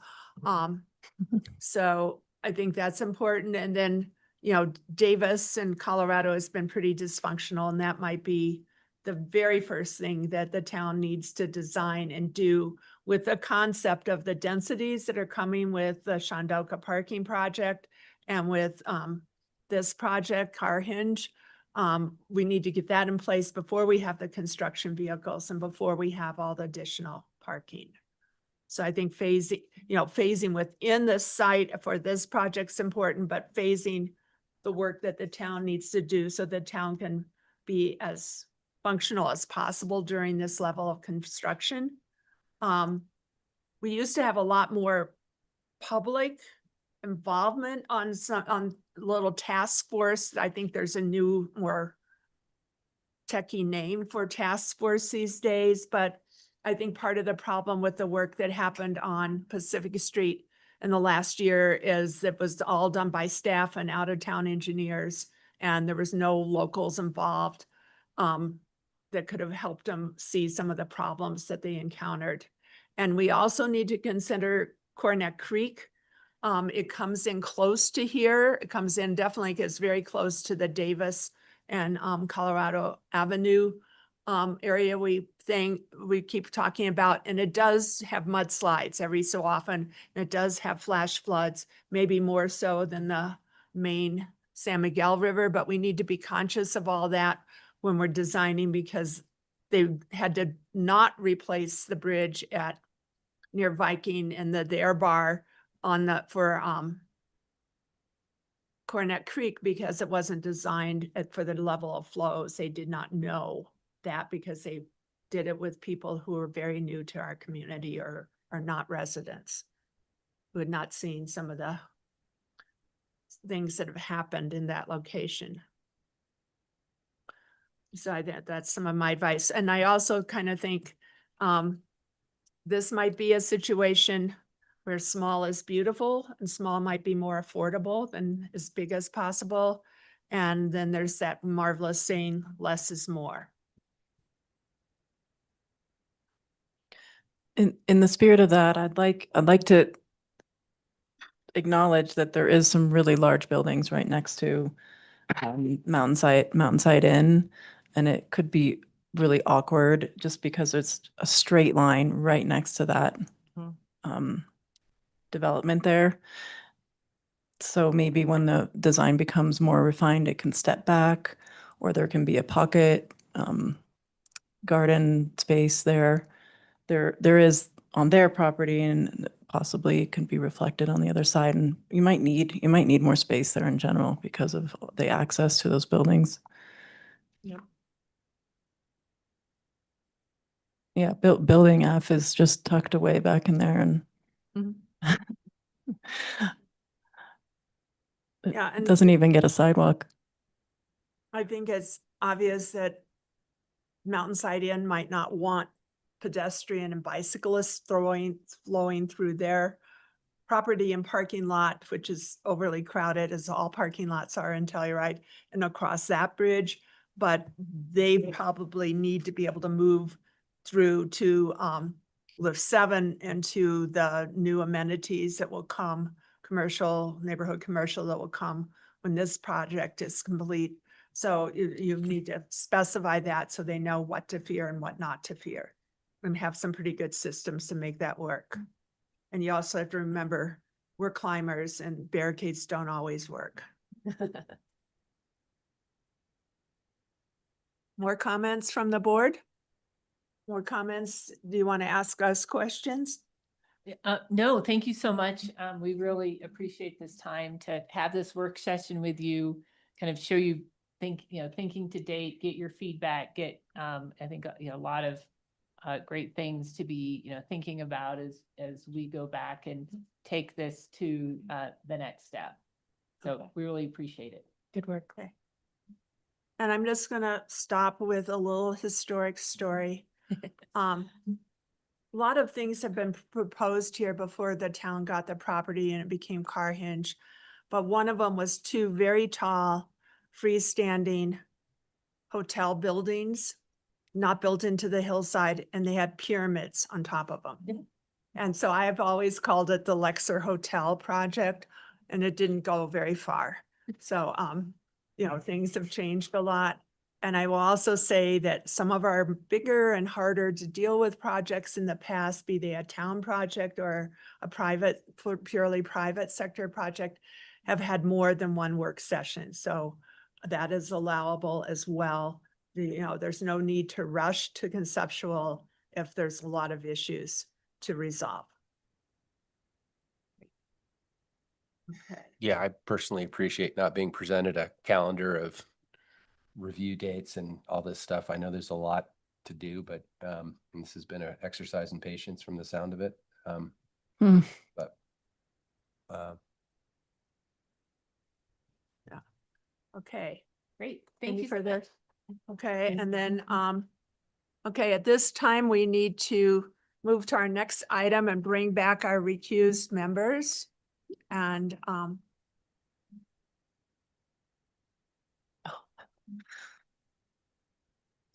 wake them up. it's great to have a lot of this great big, but we don't always need the letters of permission and the Alta commitment deeds on fancy paper. When you're printing this, some of this is just boilerplate that we don't need. The applicant very generously provided copies of their whole packet, Okay. so.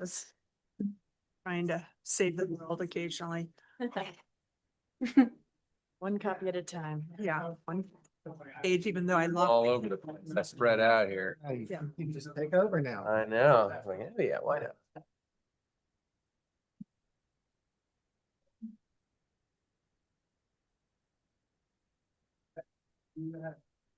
Hey. Yeah, no, that's so funny. Okay, I'll call us back to order. Go to our next item, number 2. Comprehensive plan, Kristen. Yes, so we have our comprehensive plan consultants with us, and they are going to facilitate this discussion. So Megan Moore and Sophie Frankenberg are on, here we are. They're virtual and they're on your screen now. Thank you, Megan and Sophie, for being here with us. Go ahead. I think Megan's going to lead us off. It looks like she's still muted. There we go. There we go. Well, good evening, everyone. Thanks for having us. Kristen, quick question. Did we want to go over just land use and the plan structure PowerPoint? What are your thoughts? I know we're running a little bit late. Oh, I understand. Yes, I think, I know that you had planned to discuss that future land use and ask some questions of our P&Z. And so I feel perhaps we should limit this to about 30 minutes maximum. So based on your judgment of what's the, how far to go with the presentation versus engaging this group in questions. I'll leave that up to you. Well, I guess I would say let's focus on land use. I think it's in line with the discussion that you all just had. So we'll stay on topic and take a look at that. Perfect. Thank you. Sophie, if you have the map, would you share your screen? And what we'll do is, planning commissioners, we put together a couple questions for you all about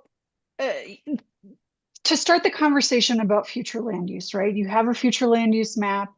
The comp plan, this is kind of the opportunity to take a look at does this still make sense for future development or redevelopment? Are there clarifications that need to be made to some of these categories? Are there consolidations that could be made to some of these categories? And I think some of the conversation that you just had about character, types of land uses, specifically in Carhenge, but thinking broader scale within the town, what that looks like. So let me open some of those questions that we had as well. And I might, just for efficiency and time, I might read through these questions really quickly for everybody. And then we can go, I don't think we need to go through them one by one, I guess is what I'm trying to say. And I'm sorry, because I seem to be losing my voice a little bit as I talk. But the first one, and maybe this is a little bit of the biggest one, the town is limited in size, right? You're pretty much built out. There are some of these redevelopment areas. But thinking about what types of land use, we've heard, of course, a lot about housing. We've also heard a lot about community uses, venues for arts, venues for rec centers, et cetera. What does that look like in your minds? What are some of those land uses that could be changed to accommodate these things? And where are they accommodated? What does that look like? Number two, as part of that first question, what does success look like? So where would you put some of these things in regards to additional housing and amenities? What does the vision look like on the ground, locationally, for 20 years from now? And these might be a little bit more difficult to get into tonight if we're trying to condense the discussion a little bit. But thinking ahead, what types of planning strategies could we implement to support community resilience, right? So thinking about wildfire, small businesses, workforce. We've heard a lot about supporting the workforce within the town, focusing on that year-round community, et cetera. And then case studies. So, you know, within the question, we've kind of limited it to other communities, but I would also say, have you seen great projects in Telluride as well that you'd like to see more of? And what were those? Was great about those? Have you seen projects in other areas that should be considered within the town itself? I have a question. Is there a reason why we're compressing the discussion? Good question. I guess, let me put this out to the group. I know we had a long work session. So I just want to make sure that you're all comfortable staying longer. If you are, then we can have this be the full hour. I just want to make sure that that everyone feels comfortable with extending into a later meeting. Is that something? Anyone? Okay. I'm seeing nods here in the room, Megan and Sophie. So let's use the full time. That sounds great. Thank you all for suggesting that. So the second question is, or comment maybe, these questions are very thoughtful. They require a lot of thought on our part. It would have been great to have had them like last week with the agenda. I do so that we could respond a little bit more efficiently.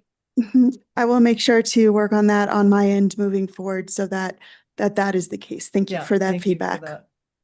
Respecting our ability to do it off the cuff is when these are so weighty and that we might have questions on questions isn't efficient. So Sure. And if any questions need further discussion after this evening, we can also bring them back at the next meeting and continue the conversation. So let us know if that's something you'd like. she's going to back off and back out of this and go to a PowerPoint. Is that right? Or do you want us to address these now? Yeah, I think keep the map up on screen here so we can all kind of take a look. Again, this is your existing, I know this gets confusing, existing future land use map. So looking ahead right now, this is kind of what you have as guidance, right? It is not the zoning map. We do have that. Sophie's got that up on screen too, if we want to go back and forth. But yeah, we can have can't this. read the legends, so you're going to have to walk us through the map. We can do that. So on this, what you have, Sophie's just going to zoom in here. How do I summarize this quickly? So accommodation. Take your time so we all can That's right, we follow do you. have time How about that? So accommodation special, you've got that kind of middle of downtown there. And then and that's the purple color. And then accommodations and high density residential is more focused kind of west of the market. It's focused around Shandoka area, kind of that side of town. The next couple of residential categories that you'll see, so kind of the beige, the darker, what do I call that, dirt gray, through the tan, through the yellow, are mostly residential categories. And then your red is your commercial category. Purple, red, residential, commercial. Blue is easy to pick out on the map when we go back up as public purpose. And then your park space. And then kind of around the community, you'll see your open space and open space conservation easement. And if you scroll back out, Sophie, we can see if that all took and makes sense. So what you have right now, your two biggest land use categories are really your historic residential that kind of extends around your historic downtown, your commercial areas, gondola lot, et cetera, right? And that's that bright yellow that you see. Your accommodations and high density residential is more right. Sophie's kind of circling it there. Of course, along Tomboy, Viking Lodge area, et cetera. And then your affordable housing west. Is that on the hillside? I'm actually not quite sure on this map where that is. But your hillside developments are the two categories. You've got kind of the pockets of brown on the right where Sophie is, and then you've kind of got the beige that kind of wraps around the edge of your historic residential areas. And I think it would be helpful. I just want to provide a clarification to members of the public who may not be familiar with this map. This is the future land use map that came out of the last master plan process. So there was a 2006 master Update. plan, and then there was an update in 2012. And this is the update from 2012. So this is that map that will then be updated for our current comprehensive planning process. We currently have a zoning map that's more current, and Sophie, you can show that.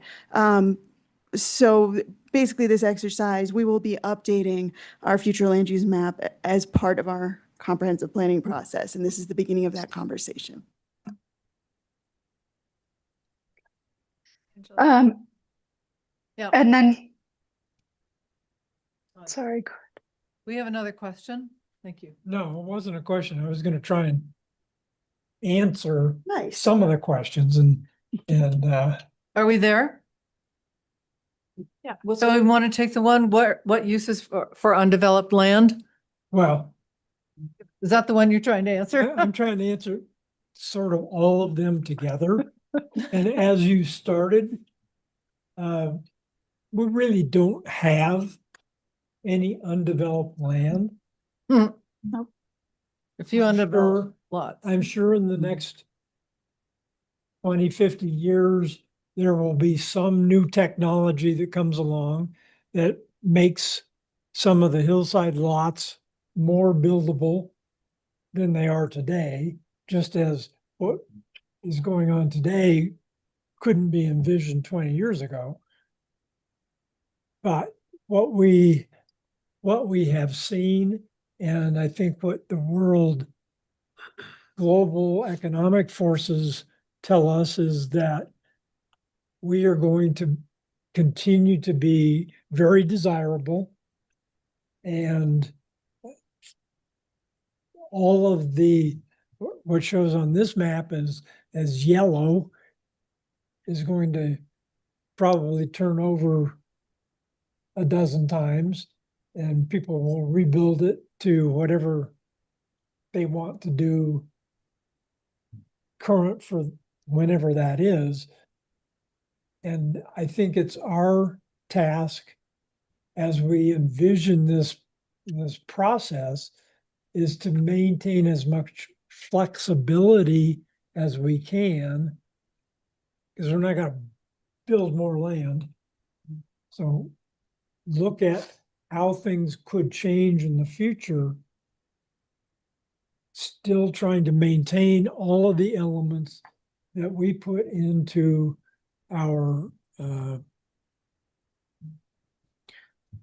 vision and mission, or the vision of the community that says we're a small town, we're not going to get bigger, or we're a mountain environment, and we cherish that connection to the out of doors. I don't see us ever turning into a community of 4-story buildings instead of what we've got today. But that's me. Anybody else? Yeah. Of course. Kathy. I watched on Zoom for the last meeting since I was out of town, but I couldn't really hear. So that was frustrating. But what has maybe even become more apparent to me since that meeting is our biggest issue is water. And I don't even see that anywhere. We might just need to take a deep breath and focus on water, because our water comes from snow melt. And if we're going to have a lot of winters like the winter we just have, we might not be able to ever build another building in this town. And we've got to be realistic about that. So I don't know how we get that to there, but rather than thinking about where's our opportunity, how big can we go, how do we stop them from going too big, it's do we have enough water in 2 years or 5 years? And maybe we had the program that I also missed in October, where a former Telluride high school student was talking about 2040. We had 2040 this year. We didn't have it. And so we need to think about water. We need to think about an economy that is not based on skiing. And what do we need with those constraints? Because it might be very different than what we've been talking about with you all. And I've loved our conversations. I think we've really reached out, but I think there's probably many, many people in the community that have different concerns and ideas today. And wildfire is really a function of water. And we have a new state wildfire law that's we got to comply to, and it might, well, right now it's got trigger points for new construction or a certain level of remodeling, it might very quickly become retroactive to every existing building in our town. So I think we need to take a deep breath and look at a future that does not have much water. Sophie and Megan, following on Kathy's comment, may I ask you to share with the group the requirements of comprehensive plans pertaining to housing and water, just so that there's that understanding of the specifics that have to be included in the plan. And I think this is a very important topic. Requirement, you mean? I'll have Megan and Sophie cover that. Yeah, here we go. Perfect. Thank you. Yeah, so recent state statutes, I mean, historically, Colorado only needed to really address rec and tourism, right? 3 Mile Plan. And recently, in the past 2 years, 1 year, we've adopted the strategic growth element along with water supply. So understanding, basically it wants to take whatever land use we're projecting or assuming for growth in those 20 years, that you do have the water supply to support. So that is one of the things that will tie to land uses as we kind of move through the process and continue to refine. Thank you, Megan, and perfect slide. I wonder if you might bring the questions we're discussing back up. That might Yep. be helpful to the group. The next one I had, well, I'll just read them, what my things were. What uses for undeveloped land? Where should it go? How we build community resilience? And are there other projects either here or elsewhere that are good examples that we might want to put some analysis and questions too about how it was done and what it serves. The 3 mile rule is kind of an interesting one. That's us only. It would lap over to Mountain Village, I suppose. The geography is a factor. I would say that to answer some of these questions, we need some more background. For instance, what is our water supply? What is that element of the plan, to answer what Kathy's getting to? And as we look at that map, what can be redeveloped? If you look at the historic core, it's a matter of stabilizing that housing, but it's not changing that much. How would we even be able to layer changes in that vertically? For instance, what if we wanted to add, say, blue spots in a more distributed way? Or if you look at the map, choose a color and add a use within the use that's already there. What would that look like? If you, for instance, wanted to add, and I don't even see that category up there, an ADU layer. How and where would we do that? How could we add, say, an orange, bright orange for that, which is not a color up there really? If that's what, that would answer maybe a question like other communities have done, where you can add something to the back along the alley, as we've already done, which I think would be an interesting map to have, to see where we have some of those pieces done already.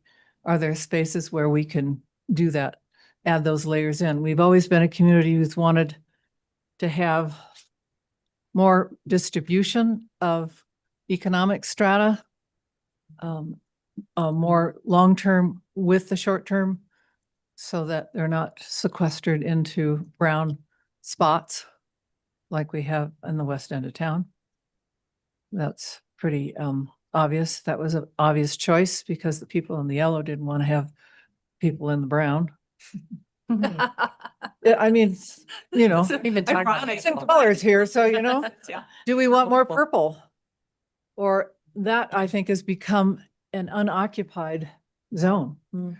That's where we see the ski bum housing stabilized, historic housing, stabilized and becoming empty.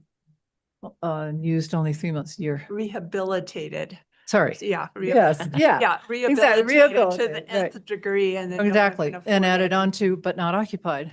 Mhm. That's, do we want more purple? Do we want purple and orange? I'm just throwing out some questions here to kind of get the discussion going, Todd. Well, and some of our discussion last week was, we really can't tell by looking at this. Yeah. What is occupied and what is not occupied. It's such a fine-grained town. It is. But I think in discussions over the at least last 20 years, it's how do we get more occupancy in these areas that sit. Yeah. And we've struggled with and talked to other mountain communities about how do you require ADUs to be occupied, and it gets into a bunch of legislative things, but that may be where we need to build into our land use code. Yep. So that we begin the transformation. Well, it's less of a transformation, but it's a more equal distribution. I mean, the Because- transition is getting to that equal distribution. I mean, over time. As you look at brown and purple, that's where all the people are. Now, Yeah. there's nobody in the yellow for the most part, most of the time.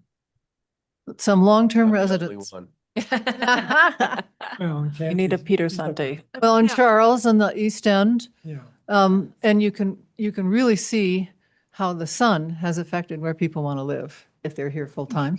That's always been a huge factor. The East End is not pulling its weight. I'm just looking at patterns here. Yep. In terms of not having any deep brown accommodation. They like it that way, but is that really smart? I don't know.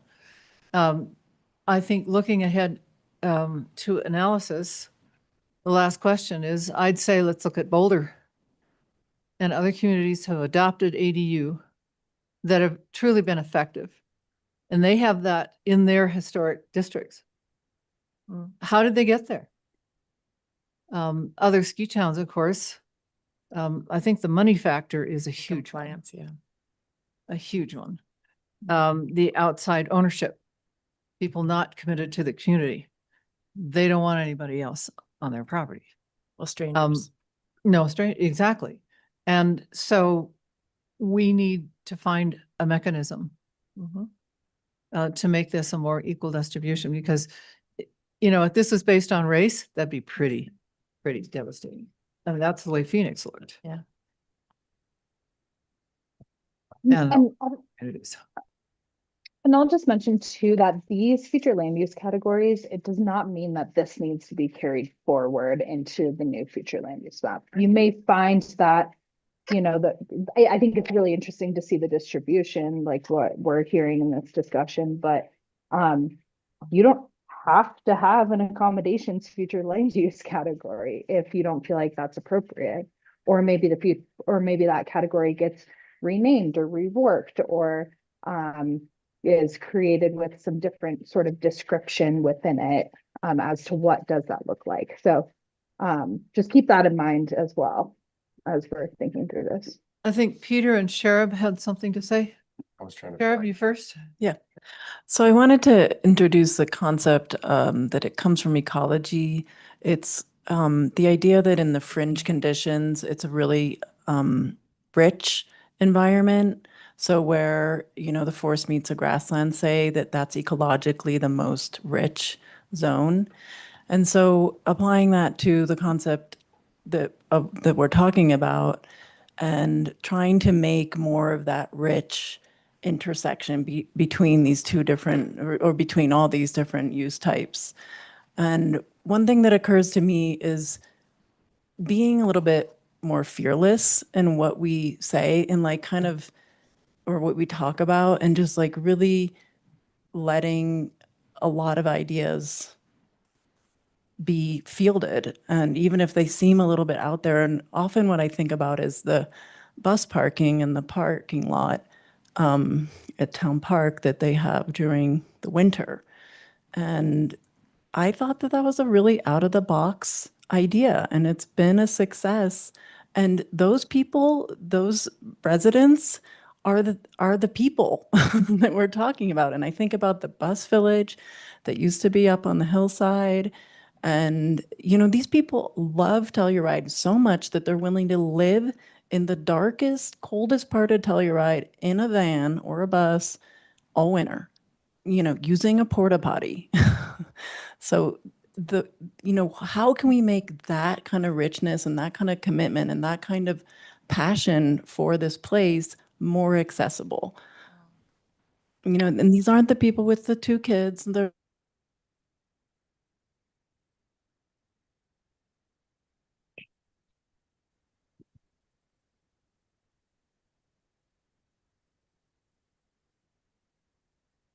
I think we just lost audio from the room. hey, this town wants me here, you know, in my sort of fringy way. And so like one said off the top of my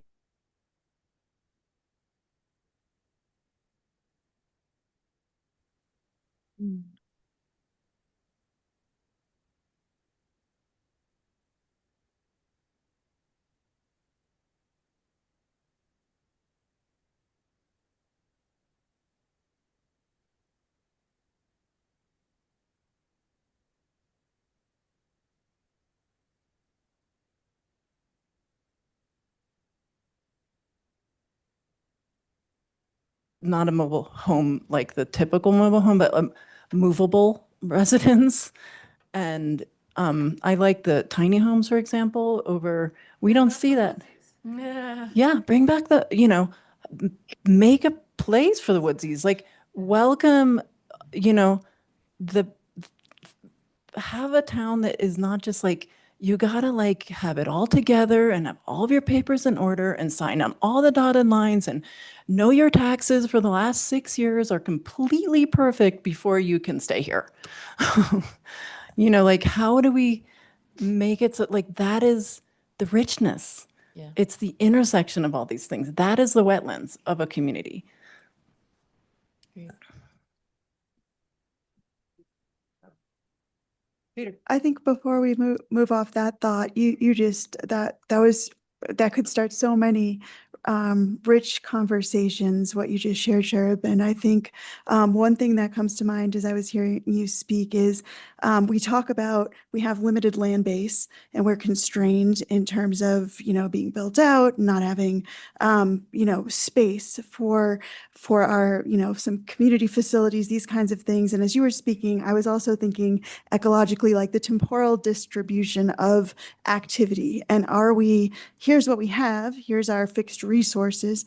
Are we utilizing them over time and across years? So with each season, do some spaces open up and are we utilizing those spaces when we can, even if at a different time of year they are completely utilized? So thinking through that, I know one thing that's come up is, for example, nonprofits and space sharing. So thinking about when different organizations have different needs at different times of year, and can we use the spaces we have more efficiently, more effectively? So not just here's the land use, but here's the land use over time and throughout the period of a year's calendar, is one thing that comes to mind. And the other one, as you are describing those those fringe areas, the areas where two ecosystems collide, thinking about the community spaces that are going to come from some of our bigger town projects, some of those community serving businesses, those commercial spaces, and how to share your feedback into those projects as well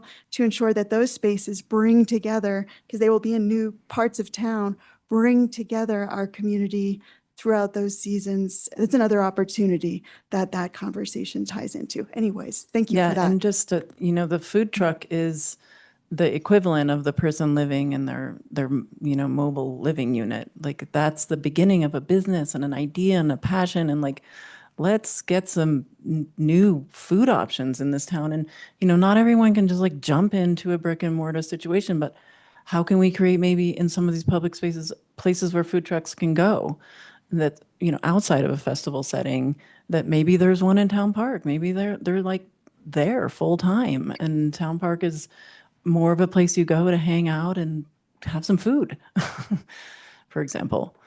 And that business then can grow and get momentum and get a followership, and then it might move into a brick and mortar. And I think one other thing I'll just throw in here, after spring break, we will start to have these specific stakeholder engagement sessions that my team will facilitate with you in the community. And certainly some of these ideas too should come into the small business discussion and brainstorm, which will be one of those facilitated stakeholder engagement events, because I think it's really important to hear what those needs are for small businesses that want to get started in those early stages, because the 0 to 3 years for a small business is the most critical, challenging, to survive to 3 and then to get to 7, and then you're viable long-term. So how do we support those stages of business growth and development? Anyways, thank you. Peter? I didn't have to say, I was just trying to flag for share down here. One thing I want to bring up that we have an opportunity for, that we haven't really thought about it, and because I live in one of them, are aging structures that maybe should come down and be redone. That brown area over there on the west end, all built about the same time, 80s, early 90s. We've gone through some horrendous assessments to do new roofs, to aging, rotting, wood stuff, amenities. The only way we can pay for that in my situation is because the STRs and people want to maintain their rating on Airbnb. They're willing to pay for it and they're making money off of it. For someone like myself, will eventually kick us out because we can't afford to live there with the HOA fees or whatever. Now, hopefully we've solved a lot of those, but those other buildings in there are pretty awful. They are accommodations, but they are also a lot of full-time housing. And the one I look at it every day, not being pejorative, just using it as an example. The corner where Medicine Ranch is, I don't know exactly what that is. The name of that property. Cornet Creek. Cornet Creek.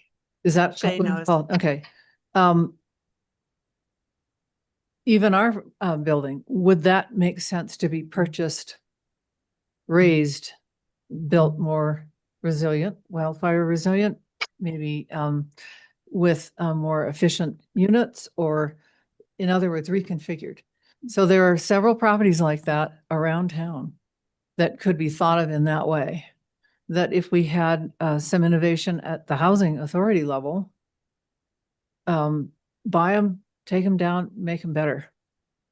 And make them the distribution, that layered multi-vertical mixed use component.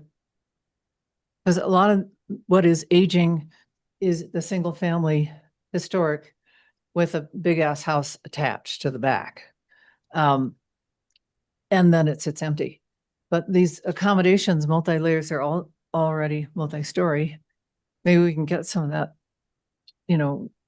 interesting. Total rebuild. Yeah. The White House, Mhm. another example. I'm just pulling out names, Boomerang, Lula City, the things that are around Old Owl Creek where you used to live, which is a new building. I don't know. Let's think innovatively about how to work that. And I just wanted to make sure that the applicants, I think everybody on P&Z understands it, that the purple zone that's special, accommodations special, that's accommodations 1.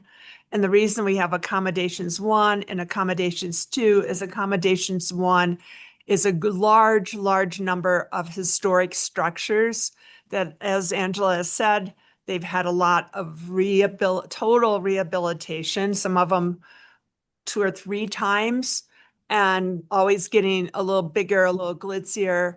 But we also wanted them to be in the short-term rental pool.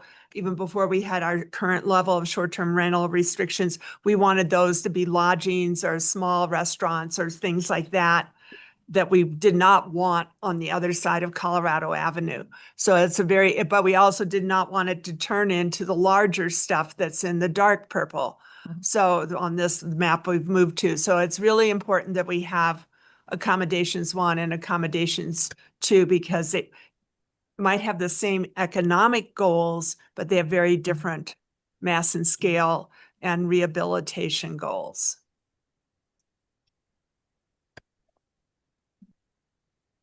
And Charles? Yeah, I was just gonna say, the one thing I would point out, unlike the last probably 10 years, I just think in the next 10 to 15 years, the communal side, to your point, the fringe part that actually creates the relationships and the culture and the overlap, we almost need more of a focus to maintain and preserve what we have and then create more. I just think that human connection part of being able to the human side is going to become more important in the next 10 to 15 years with AGI, all these things that could be happening.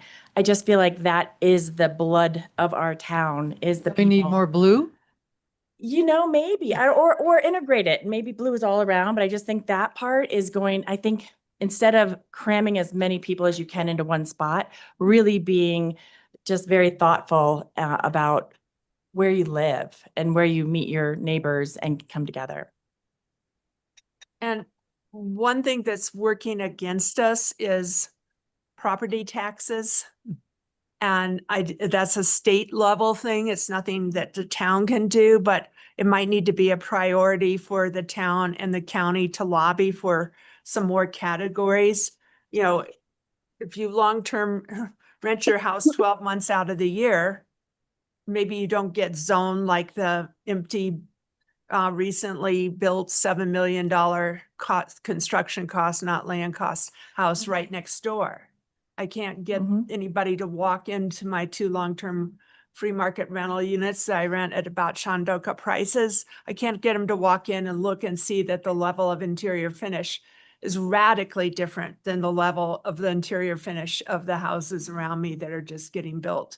And they should not be priced the same square footage level. And it makes it difficult. I mean, to pay all that property tax. It's ridiculous. So does anybody have any projects elsewhere that they've seen in their travels? Or ones that they would point out as a good addition to our town that we might want to duplicate? Yeah. Well, I won't point to specific ones, but what Shara was talking about, and you were talking about changing the modus operandi, if you will, of town, of council, instead of we've got a pocket, let's build 50 stories on it. But instead, let's use that money to buy a property in these areas and turn that back into employee housing. That it's got to work together. It can't be at cross purposes. And that I know current council, previous councils have really struggled with that. And there's a lot of resistance from, call them the uber rich, for lack of a more sensitive term, that Just call them I neighbors. got my place, I'm gonna keep it. Yeah. And you can't tell me who needs to live there or what Build to to do that with it. 3-foot setback and leave me alone. Yeah, but if we buy some of that stuff, Right. It's different than the housing authority. yeah, Yeah. Well, I look at our building, Viking. Shotgun units are the majority, 1 bedroom. They've got bunk rooms in there. I've seen 6, 8 in there, as STRs. But there are some that have not been renovated and they are long-term rentals. The owners like it that way. It's less hassle. They get the same people back. In some cases, the ski patrol, the ski school folks who are neighbors for 20 years have been coming every winter. She finds somebody else to do it in the summertime. Those units should be part of the pool. And they should be incentivized. Yeah. They should be exactly. incentivized and not penalized. Right, and there are amenities there. Anyway, so there's that whole discussion about deed restricted housing not working because they're part of a bigger complex that has needs. The assessments go up, dues go up, and the people who are in deed restricted housing no longer can afford to live there because of the HOA, not because of what they paid for the house or their unit or whatever. That discussion was recently at a council meeting. So we just need to be really innovative, and that layering of wherever that exists should be spread throughout the community. Well, years ago, maybe decades ago, people were buying condos in certain places because the HOA dues were really low. Yeah. And that's what's coming back to haunt everybody, even in 100% deed restricted units, is that they weren't thinking about major maintenance and the 20-year replacement of roofs and windows and decks and things like that. So, because the HOA dues were super low doesn't mean that a deed restricted owner, the only one in a building, should get forced out now that they're doing remedial payments or whatever, assessments that are essential. And maybe the town needs to make sure that HOA dues are realistic and have a major maintenance fee that's high enough. That's really important. But the place to look, I glance through the Aspen newspaper fairly regularly. It's still free online. I'm afraid that they are getting the same owner that we have in Telluride now, where it's not free online and quite expensive. But Aspen, is 20 or 30 years ahead of us on all of our problems. I haven't been over to Aspen, and I won't have time when I go to Anderson Ranch to really look around, but there used to be little pockets of old Aspen. You had to find them. There used to be little pockets of old Vale. You had to find them, but I don't know if all those have gone glitzo or not. But I think we need help, and I'm still screaming from my units getting colored the same color as short-term rental units. When I went to the huge amount of effort every year to buy or to get for free the long-term, built rental permits, so that we could have a database that no one's collecting about what units are long-term rented and what units aren't. I think parking is a huge issue. As things redevelop, little extra parking places go away, like on the corner of Alder and Galena, before a very beautiful, expensive house got built. There was like the dead end of Alder going on up, which is still a town owned and plotted right away. There, it's 50 feet wide, maybe. You could pull like 4 cars in there and park, and it really helped with the neighborhood parking. Now it's all landscaped and looks like the yard of the Glitzo house. And I'm like, why did that neighborhood parking leave? one reason people might not rent their extra unit is because of the parking. If they had that parking back, the people down the hill that have extra units might be willing to long-term rent them. So, we've got to, I don't even know how that happened with that house. I now have a backlit sign on my street. We don't even allow backlit signs in downtown Telluride for commercial buildings. But at night when I walk home, I can see 159 from a half a block away because it's turned on, lit up. Well, how is this happening? There's a lot of little things that we need to watch in the final development approval process. Like look at it at night and make sure there's nothing backlit. Look at the, find out what happened to the neighborhood parking. It's just really difficult. I don't know how, I went from a block that was 100% long-term people and now we're going to have, be about 50-50. But we're working on it, that's all I can say. Yeah. Which, and I will say this, in counter to that, the advantage that we have is those people are willing to pay those assessments. So we get a new spa, we get a new roof, that we couldn't have afforded on our own. And even if it was a more of a mixed use building and I'm making the broad sweep for that brown area there. Yeah. That probably wouldn't have been afforded by the folks if it was long-term and didn't have that short-term quality. They also are sometimes interesting people. So they become a different kind of neighbor. So it's not all negative. I didn't want to imply that. It's actually quite interesting. It is on some level, it's a richness maybe of a different genre.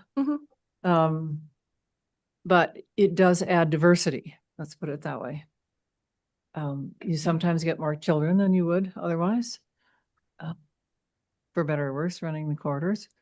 But that's a neighborhood. So every one of those buildings has kind of become a neighborhood, but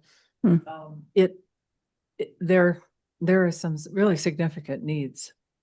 And the only way they usually get paid for is because people are renting their places, which takes away the ability to have a true year-round neighborhood. The other thing I think we should consider is, I'm looking here, what public purposes are not met that we need to support. I was laughing when I said, we were all laughing at more blue.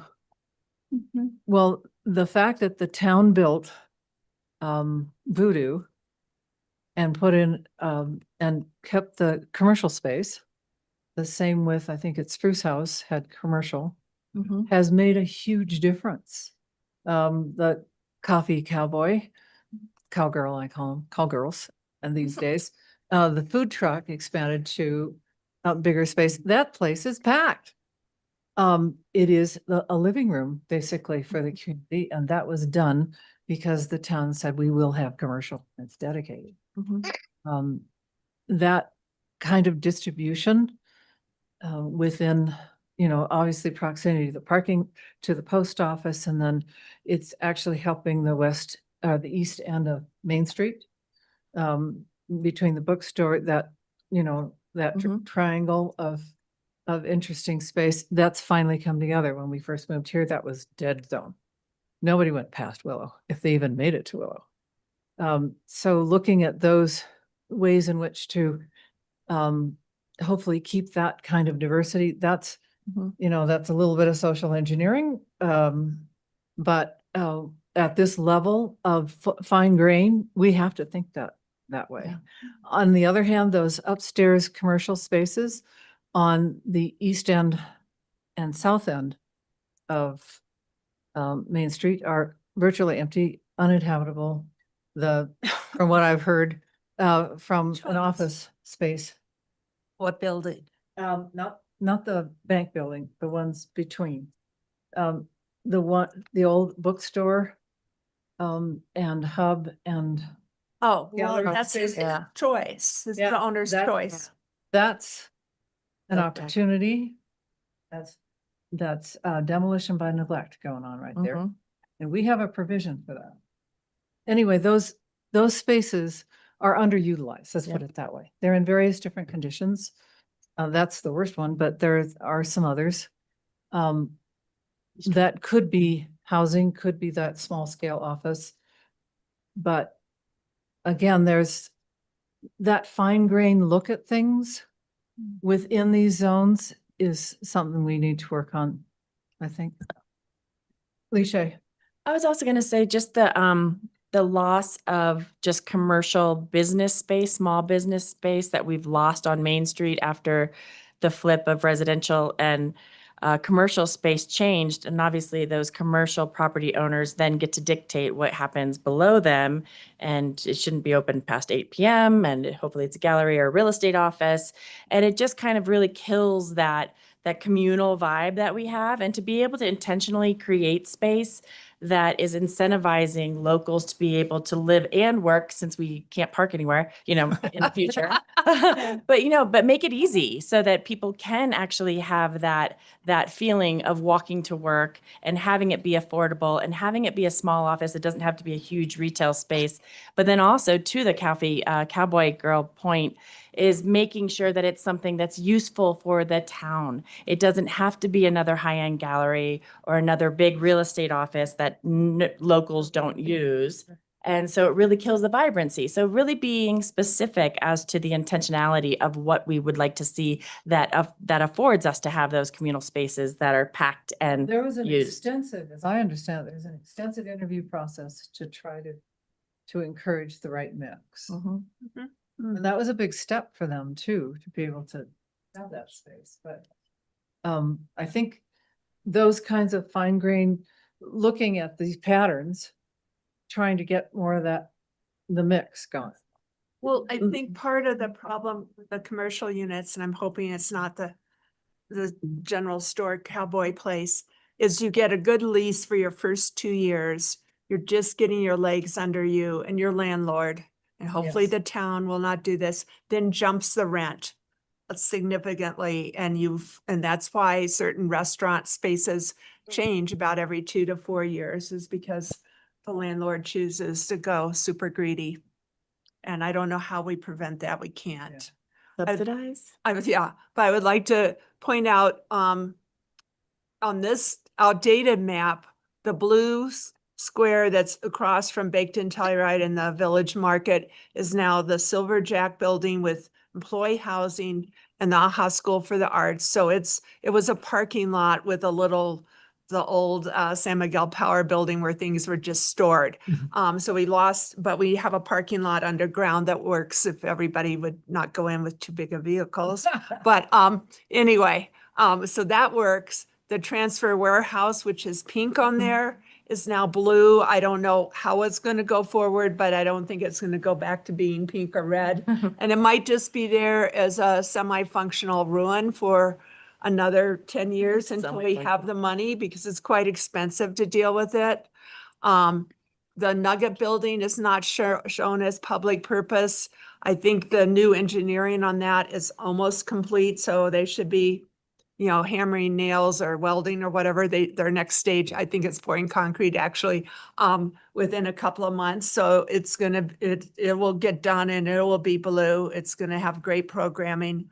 So we've got some good changes from 2012, but we've got to see how we can, whatever color we pick out for the random ADUs and EDUs, to try to get those to pop up all over the place. And I really do like walking into Butcher and the Baker and walking to they don't let me go to the front of the line. I have to go stand in a different place, but the staff is not all trained. There's only a few of us that You don't know do that. Kathy? No. You're very brave. Yeah. No, it's great. I love walking way up to the front, and Wendy Brooks was really good at that. But yeah, just march up to the front when everyone's glaring at you and go, I house 6 people. How many do you house long-term? And then, yeah, and maybe you should go outside and wait 20 minutes before you even walk in the door and get in line because you're not housing people. Yeah. The other thing I want to say is, as these neighborhoods, made redevelop, we need more green space. The river trail is overtaxed. Not in a monetary way, but, crowded. Overused, yeah. Yeah, we need those parks, those urban parks to function much better. They are, not utilized well because they're not designed to do that. The courthouse actually has an opportunity for the 150 Centennial Park. That should be a spectacular space. The county doesn't know what to do with it. Huh. So I agree. that's an opportunity. There is a public art project proposed for that, but the level of the site work as proposed is inadequate and actually not as high level as it should be for that historic building. And it sits behind a fence, so people think you really shouldn't go there. So those kinds of spaces need to be rethought. Elks Park should be redesigned, be much more usable, both north and south side. Are there other places where we could put that as you get further either west or east? And certainly in the accommodation zone, do we have anything other than the river trail? No. Do you walk between any of those buildings? It's really scary. And do in the wintertime, and it's even icy and tougher. So I think that layer is something we need to address. The communal spaces. Okay, Ben. Yeah, Ben. I see the big hand in the back. Well, I just wanted to talk on that real quickly. And you guys have been recused. When you talk about like open space, I was kind of intrigued around that conversation. I think keeping this in mind for the next time. No one really talked around open space or even the percentages around that. You had lightly touched on that, Shara, but I think it was intriguing where if we value that and have opportunities, a lot of these new projects coming up, even if we want more housing, having that conversation of really prioritizing that, I think that might have gotten lost in the sauce and parking and other issues, but Yeah. I just wanted to bring that to the top for later Yeah. conversations. So Yeah, we rely on that river trail and the river corridor so hard. It is actually very hard on the vegetation from compaction. There's obviously some pollution along the trail. We need to maybe rethink that and offer other kinds of opportunities. People rent an e-bike and want to use it on the river trail with 50, people walking it. Dogs. That doesn't work. And of course, everybody wants to be down by shaded by water. We're humans. That's where we are naturally attracted. But it's to the detriment of the ecology down there. So are there other ways to rethink that? There's no green spaces, notice, in the yellow. Yeah. Sure. Purpose trying to talk. Is that a hand That- wave? Okay. Sorry. Sorry. Higher. Okay. So I the one community that, well, I Hmm. really like Boulder as well. It's just so much bigger and they have a university and those people own houses here. They live in Boulder full time and then, their second home is elsewhere. So, I don't think Boulder has as much of the transient or second homeowner problem that they are the second homeowners here. But one community that I have spent time in is Crested Butte, and it has a lot of similarities. And one of the things that I think they do really well is they have these very activated alleys, like little restaurants coming off of the alley, and they're completely set up so that people can weave through all the little historic areas, and they're kind of cleaned up and approachable, not like you were saying, kind of scary. Yeah. What is that one? There's a bunch of them, but That's that French one. they But- were Yeah. built They with placed wide it. alleys. They built with white alleys and they have that waterway that goes through there, and they have a lot of really green spaces that are used in a lot of different ways.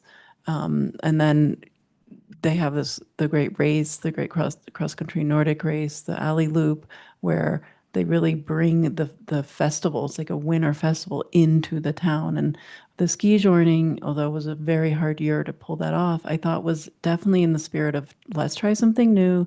Let's not always lean on the ski area to be all of our winter excitement, and let's make our town shine in a new way, bring in the history of the West here and our, ranch heritage, ranching or like out,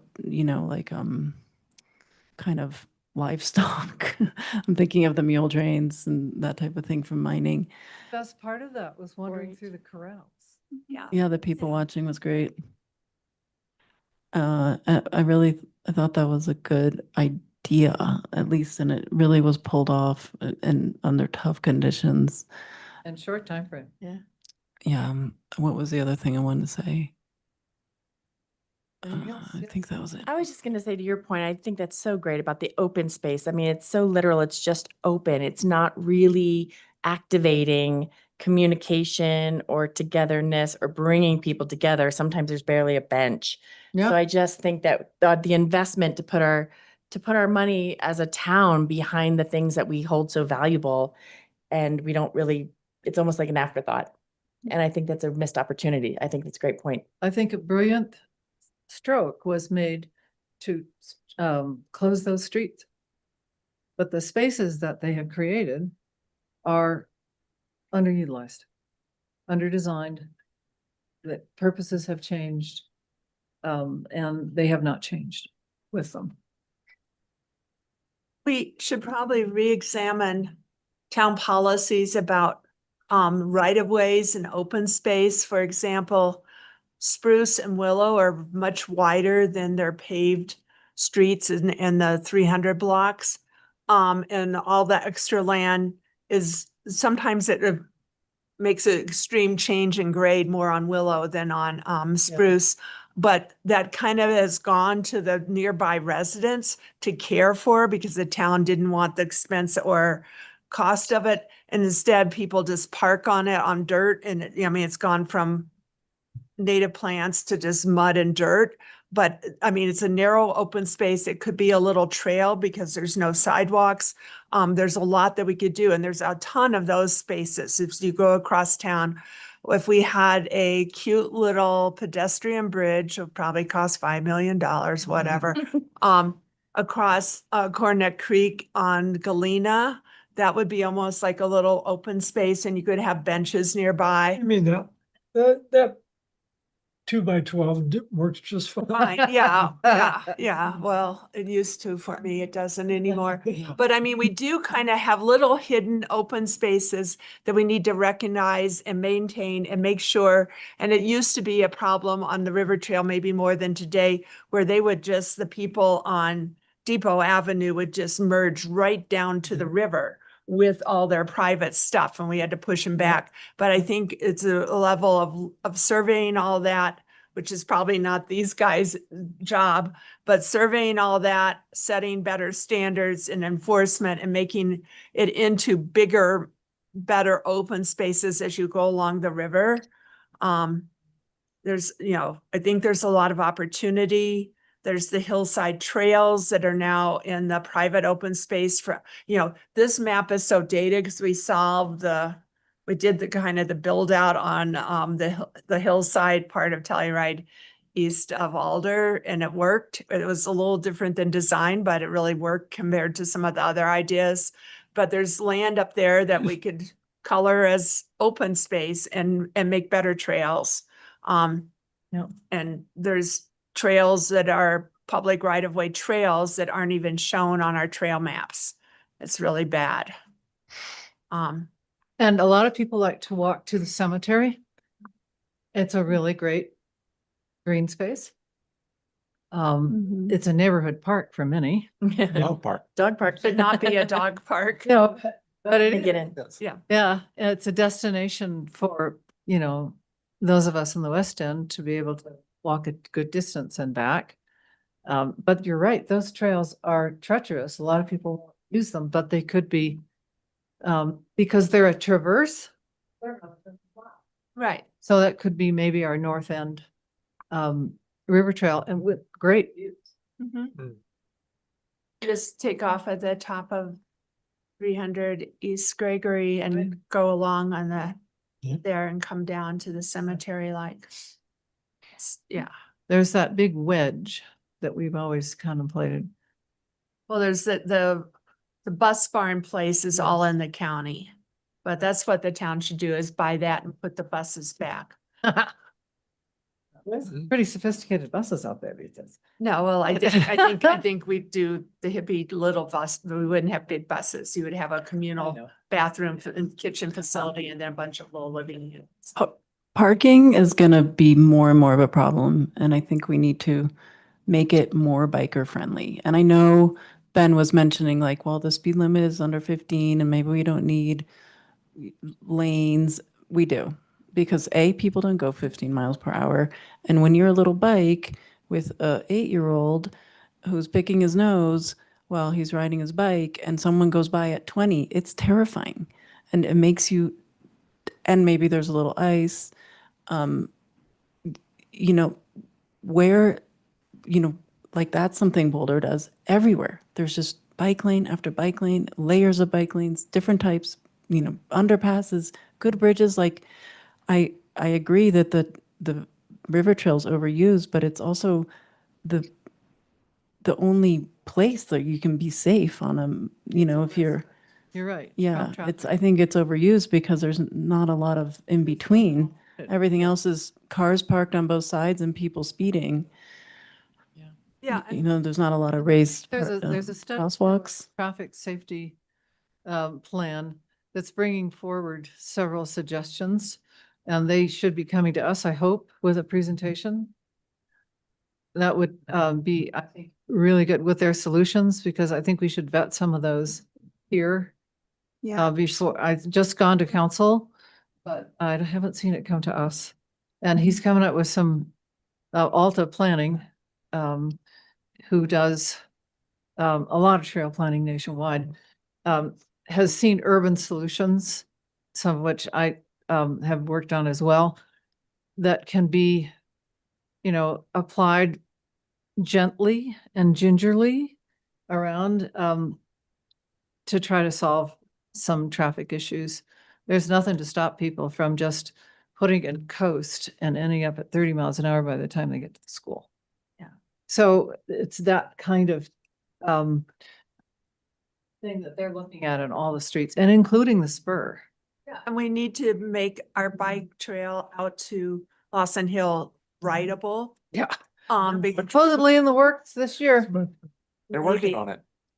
Maybe, I mean, I went out there the other day and there were 2 road bike people on the spur going 20 miles an hour. They weren't riding 35 like. Because you don't dare go on the bike path because you end up in a ditch. Yeah, I know. So it was, you know, they were riding side by side and it was during the crowded time of day and you're just like, oh God, this is, you know, never going to work. So we need to make that trail workable, and where we can, we need to make it wider.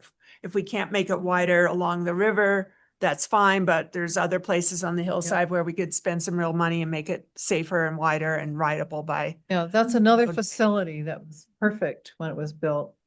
And now, because we have a lot of people living out off of the spur, it's not as functional as it used to be. Well, it's Because we have such a variety of speeds of traffic on there, from strollers to dogs and skaters and bikes and kids on bikes. And if you're got anywhere on a bike when you're cycling, that's not where you want to be. So anyway, and that they have nothing to do. Yeah, so, I mean, we're kind of ranting about, but these are transportation problems and moving around town problems. And where there's opportunities to do better. There are 2, just to complete I went to that meeting. There are 2 hotspots are the Shell station and all those different driveways there. people going everywhere. There's been rear ends. Yeah. Actually, there's three. No, then there's elk viewing, which we need to acknowledge. So, not just go. And have everybody, pull up. And then Sunnyside and Ider Creek, there's a bus stop there on the south side, and people get rear-ended because they're not Aware. there's not enough warning that people need to pass, and we stop for pedestrians here. It's fabulous. But people behind us necessarily apparently, so. Those are where the accidents are? Accidents, yeah. That makes sense. Crashes, they call them now. Oh, Anyway, yeah. And then, what you're saying about having a striped lane on the side streets so people know where they should be, and then bikes know where their zone is. And anybody who's been on a bicycle long enough, you need to make sure you have enough car door room. So those kinds of suggestions are coming, and I think that would be really important for us to do that. And actually sort of update on that, there are going to be, and I just was updated on this, so Kyle, Public Works, that team is the lead for that project, but there are going to be community engagement sessions related to specific movements forward from that study. And I really like your idea. I was speaking with him just today about how do we make sure as we're doing this comprehensive planning process, everything is integrated. And so I will be pulling in, department head input into our discussions as well, and the work with this team to make sure that what we come up with as that broader comprehensive plan is consistent with all of these moving parts. Some ideas that we've had here could get implemented through other projects. This was such an exciting conversation. Thank you so much. I think from this, so many things are going through my mind I want to process and reflect on. I took so many notes, but thinking about what your vision is, and then as we go out and have more stakeholder engagement sessions and hearing that community input, visualizing this is the comprehensive plan, but how are we going to make sure that that implementation piece happens and we realize that vision that we are building for the community moving forward. I think there are so many strategic ways to incentivize a number of the things that were discussed this evening so that we put together this future land use map and then we make it happen. And that'll start as soon as we get this comp plan finished. We'll then update the land use code, think of other ways that we can incentivize and strategize to have things happen that then build that future. And so I'm excited for now, and then also looking forward to that next phase with all of you. I think we should probably wind down this work session, and then you will have assignments between now and our next meeting Which pertaining is to the comp plan. Regular meeting, or are we doing a special? I think we'll do a regular this time just because everyone's on spring break in the next few weeks. And so I don't think it would be a So I good think idea. April. Double meetings in May or June? I think that would be very appropriate at that point once everyone's back. And in our next topic discussion, which is going to be brief, I will have an ask for some of you for an extra meeting on a different topic for people who are interested. Okay, So great. Yeah, I was going to suggest we wrap it up, but I want to focus on something that Cherub said. I'm not sure that we are, I don't know if it's housing department or it's the whole complex housing structure, but I don't think we welcome people to stay. And I think that interface with people who need housing, we want you here is what we need to try to say and do and facilitate their ability to stay. And if there are obstacles, those need to be solved. Because young people won't tolerate, they'll stay and then they'll go and they'll find someplace else. And we need those folks. And I'm not sure that we necessarily welcome. We turn it into a red tape nightmare. Agreed. And I don't know how to solve that, but I just want to put out that we should be welcoming that section of our community to stay. Yeah. Okay, next we have, thank you, Megan and Sophie. I hope you for took. listening to us. Yeah, right. You get, I'll that's take what you notes. get when we don't get the questions ahead of time. You can think about it. You get the group think here. That's Um, perfect. Yes.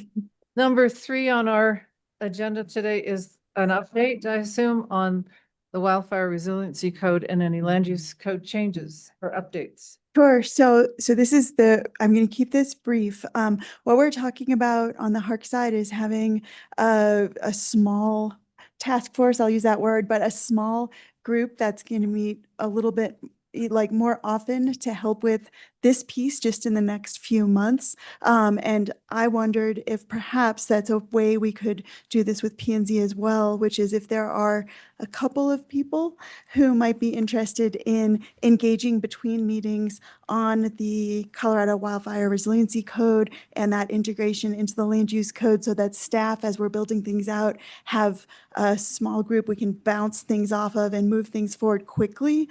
That might be, especially since it gets quiet in the next month or so. Talking a subcommittee? Yes, I was just using Kathy's word, but that is what I'm talking Whatever. subcommittee. I'm talking a subcommittee. I think that would be great to have a couple of people who, if there are a couple of people, we And do have a would couple join on the who Hark side. exactly? What's that? Would there be anyone else? It would be staff and a couple of people from this group to talk through the land use code updates, and we're doing the same with two or three Hark members, again, to Okay, move that's things what forward That's quickly. what I was thinking. Yeah, so it'd be a Hark P&Z And we might bring those two staff. teams together to Yeah. be able to move things forward quickly. If anyone's interested, I put it out there. Anybody? Oh, Todd? nice. Okay. All right. Sure. I have the subcommittee. Wonderful. Yeah. So I will follow up with both of you and we will make those plans so that when we come back to this group, we will have met before then and gone through some of those updates ahead of time. And then you'll all get packets before the next meeting with assignments and the same moving forward. So How many people are not here in April? That would be a question. Do we have for our meeting, which is on, does anyone have the date on I'll the? be on. I think it's like Yes. Yeah, something like that. So are I'll most be on people Zoom. able to be on Zoom and, I don't know, or Kathy. not? I'm That's here. okay. Yes. Yeah, Mhm. okay. Seeing enough nods. All right. Yeah, it's 23rd. Okay. Oh. I'll be in the south of France. Wow. Oh, Lottie. That's good. Oh. It's on the 23rd. I'll be right here. Okay. It sounds like we'll have a group either virtually or in person, so we'll plan to Checks their keep calendar. things moving forward. I will be traveling that day, so. That's on okay. third, okay. Yeah, not to worry.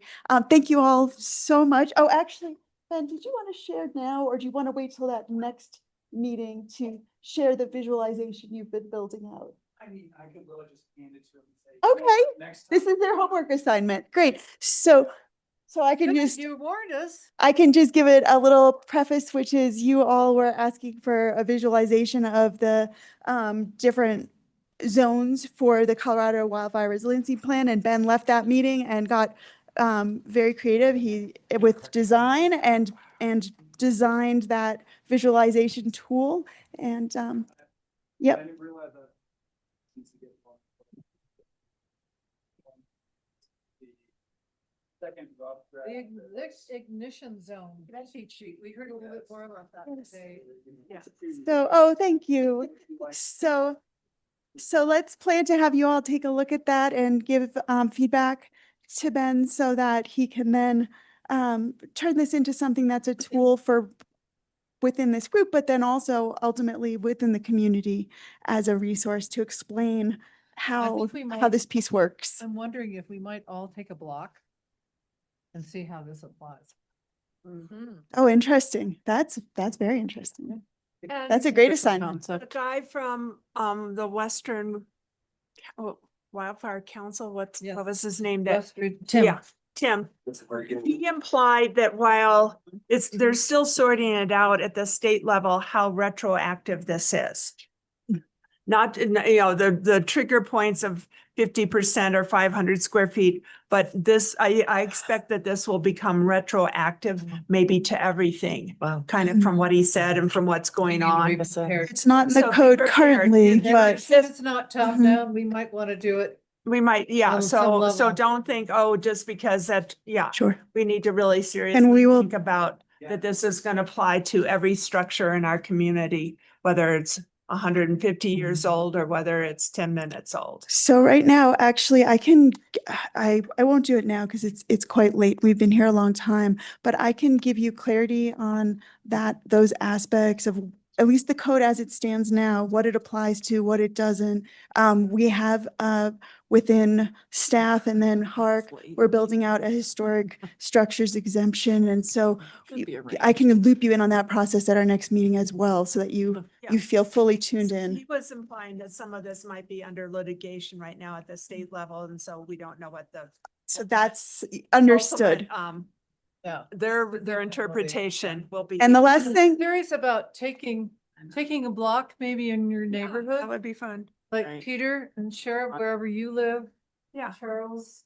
Like and by just- block? Yeah, and just see what that needs, because And it it's. can be devastating. It could be an opportunity. Can I walk around with a spray can and just? No, no.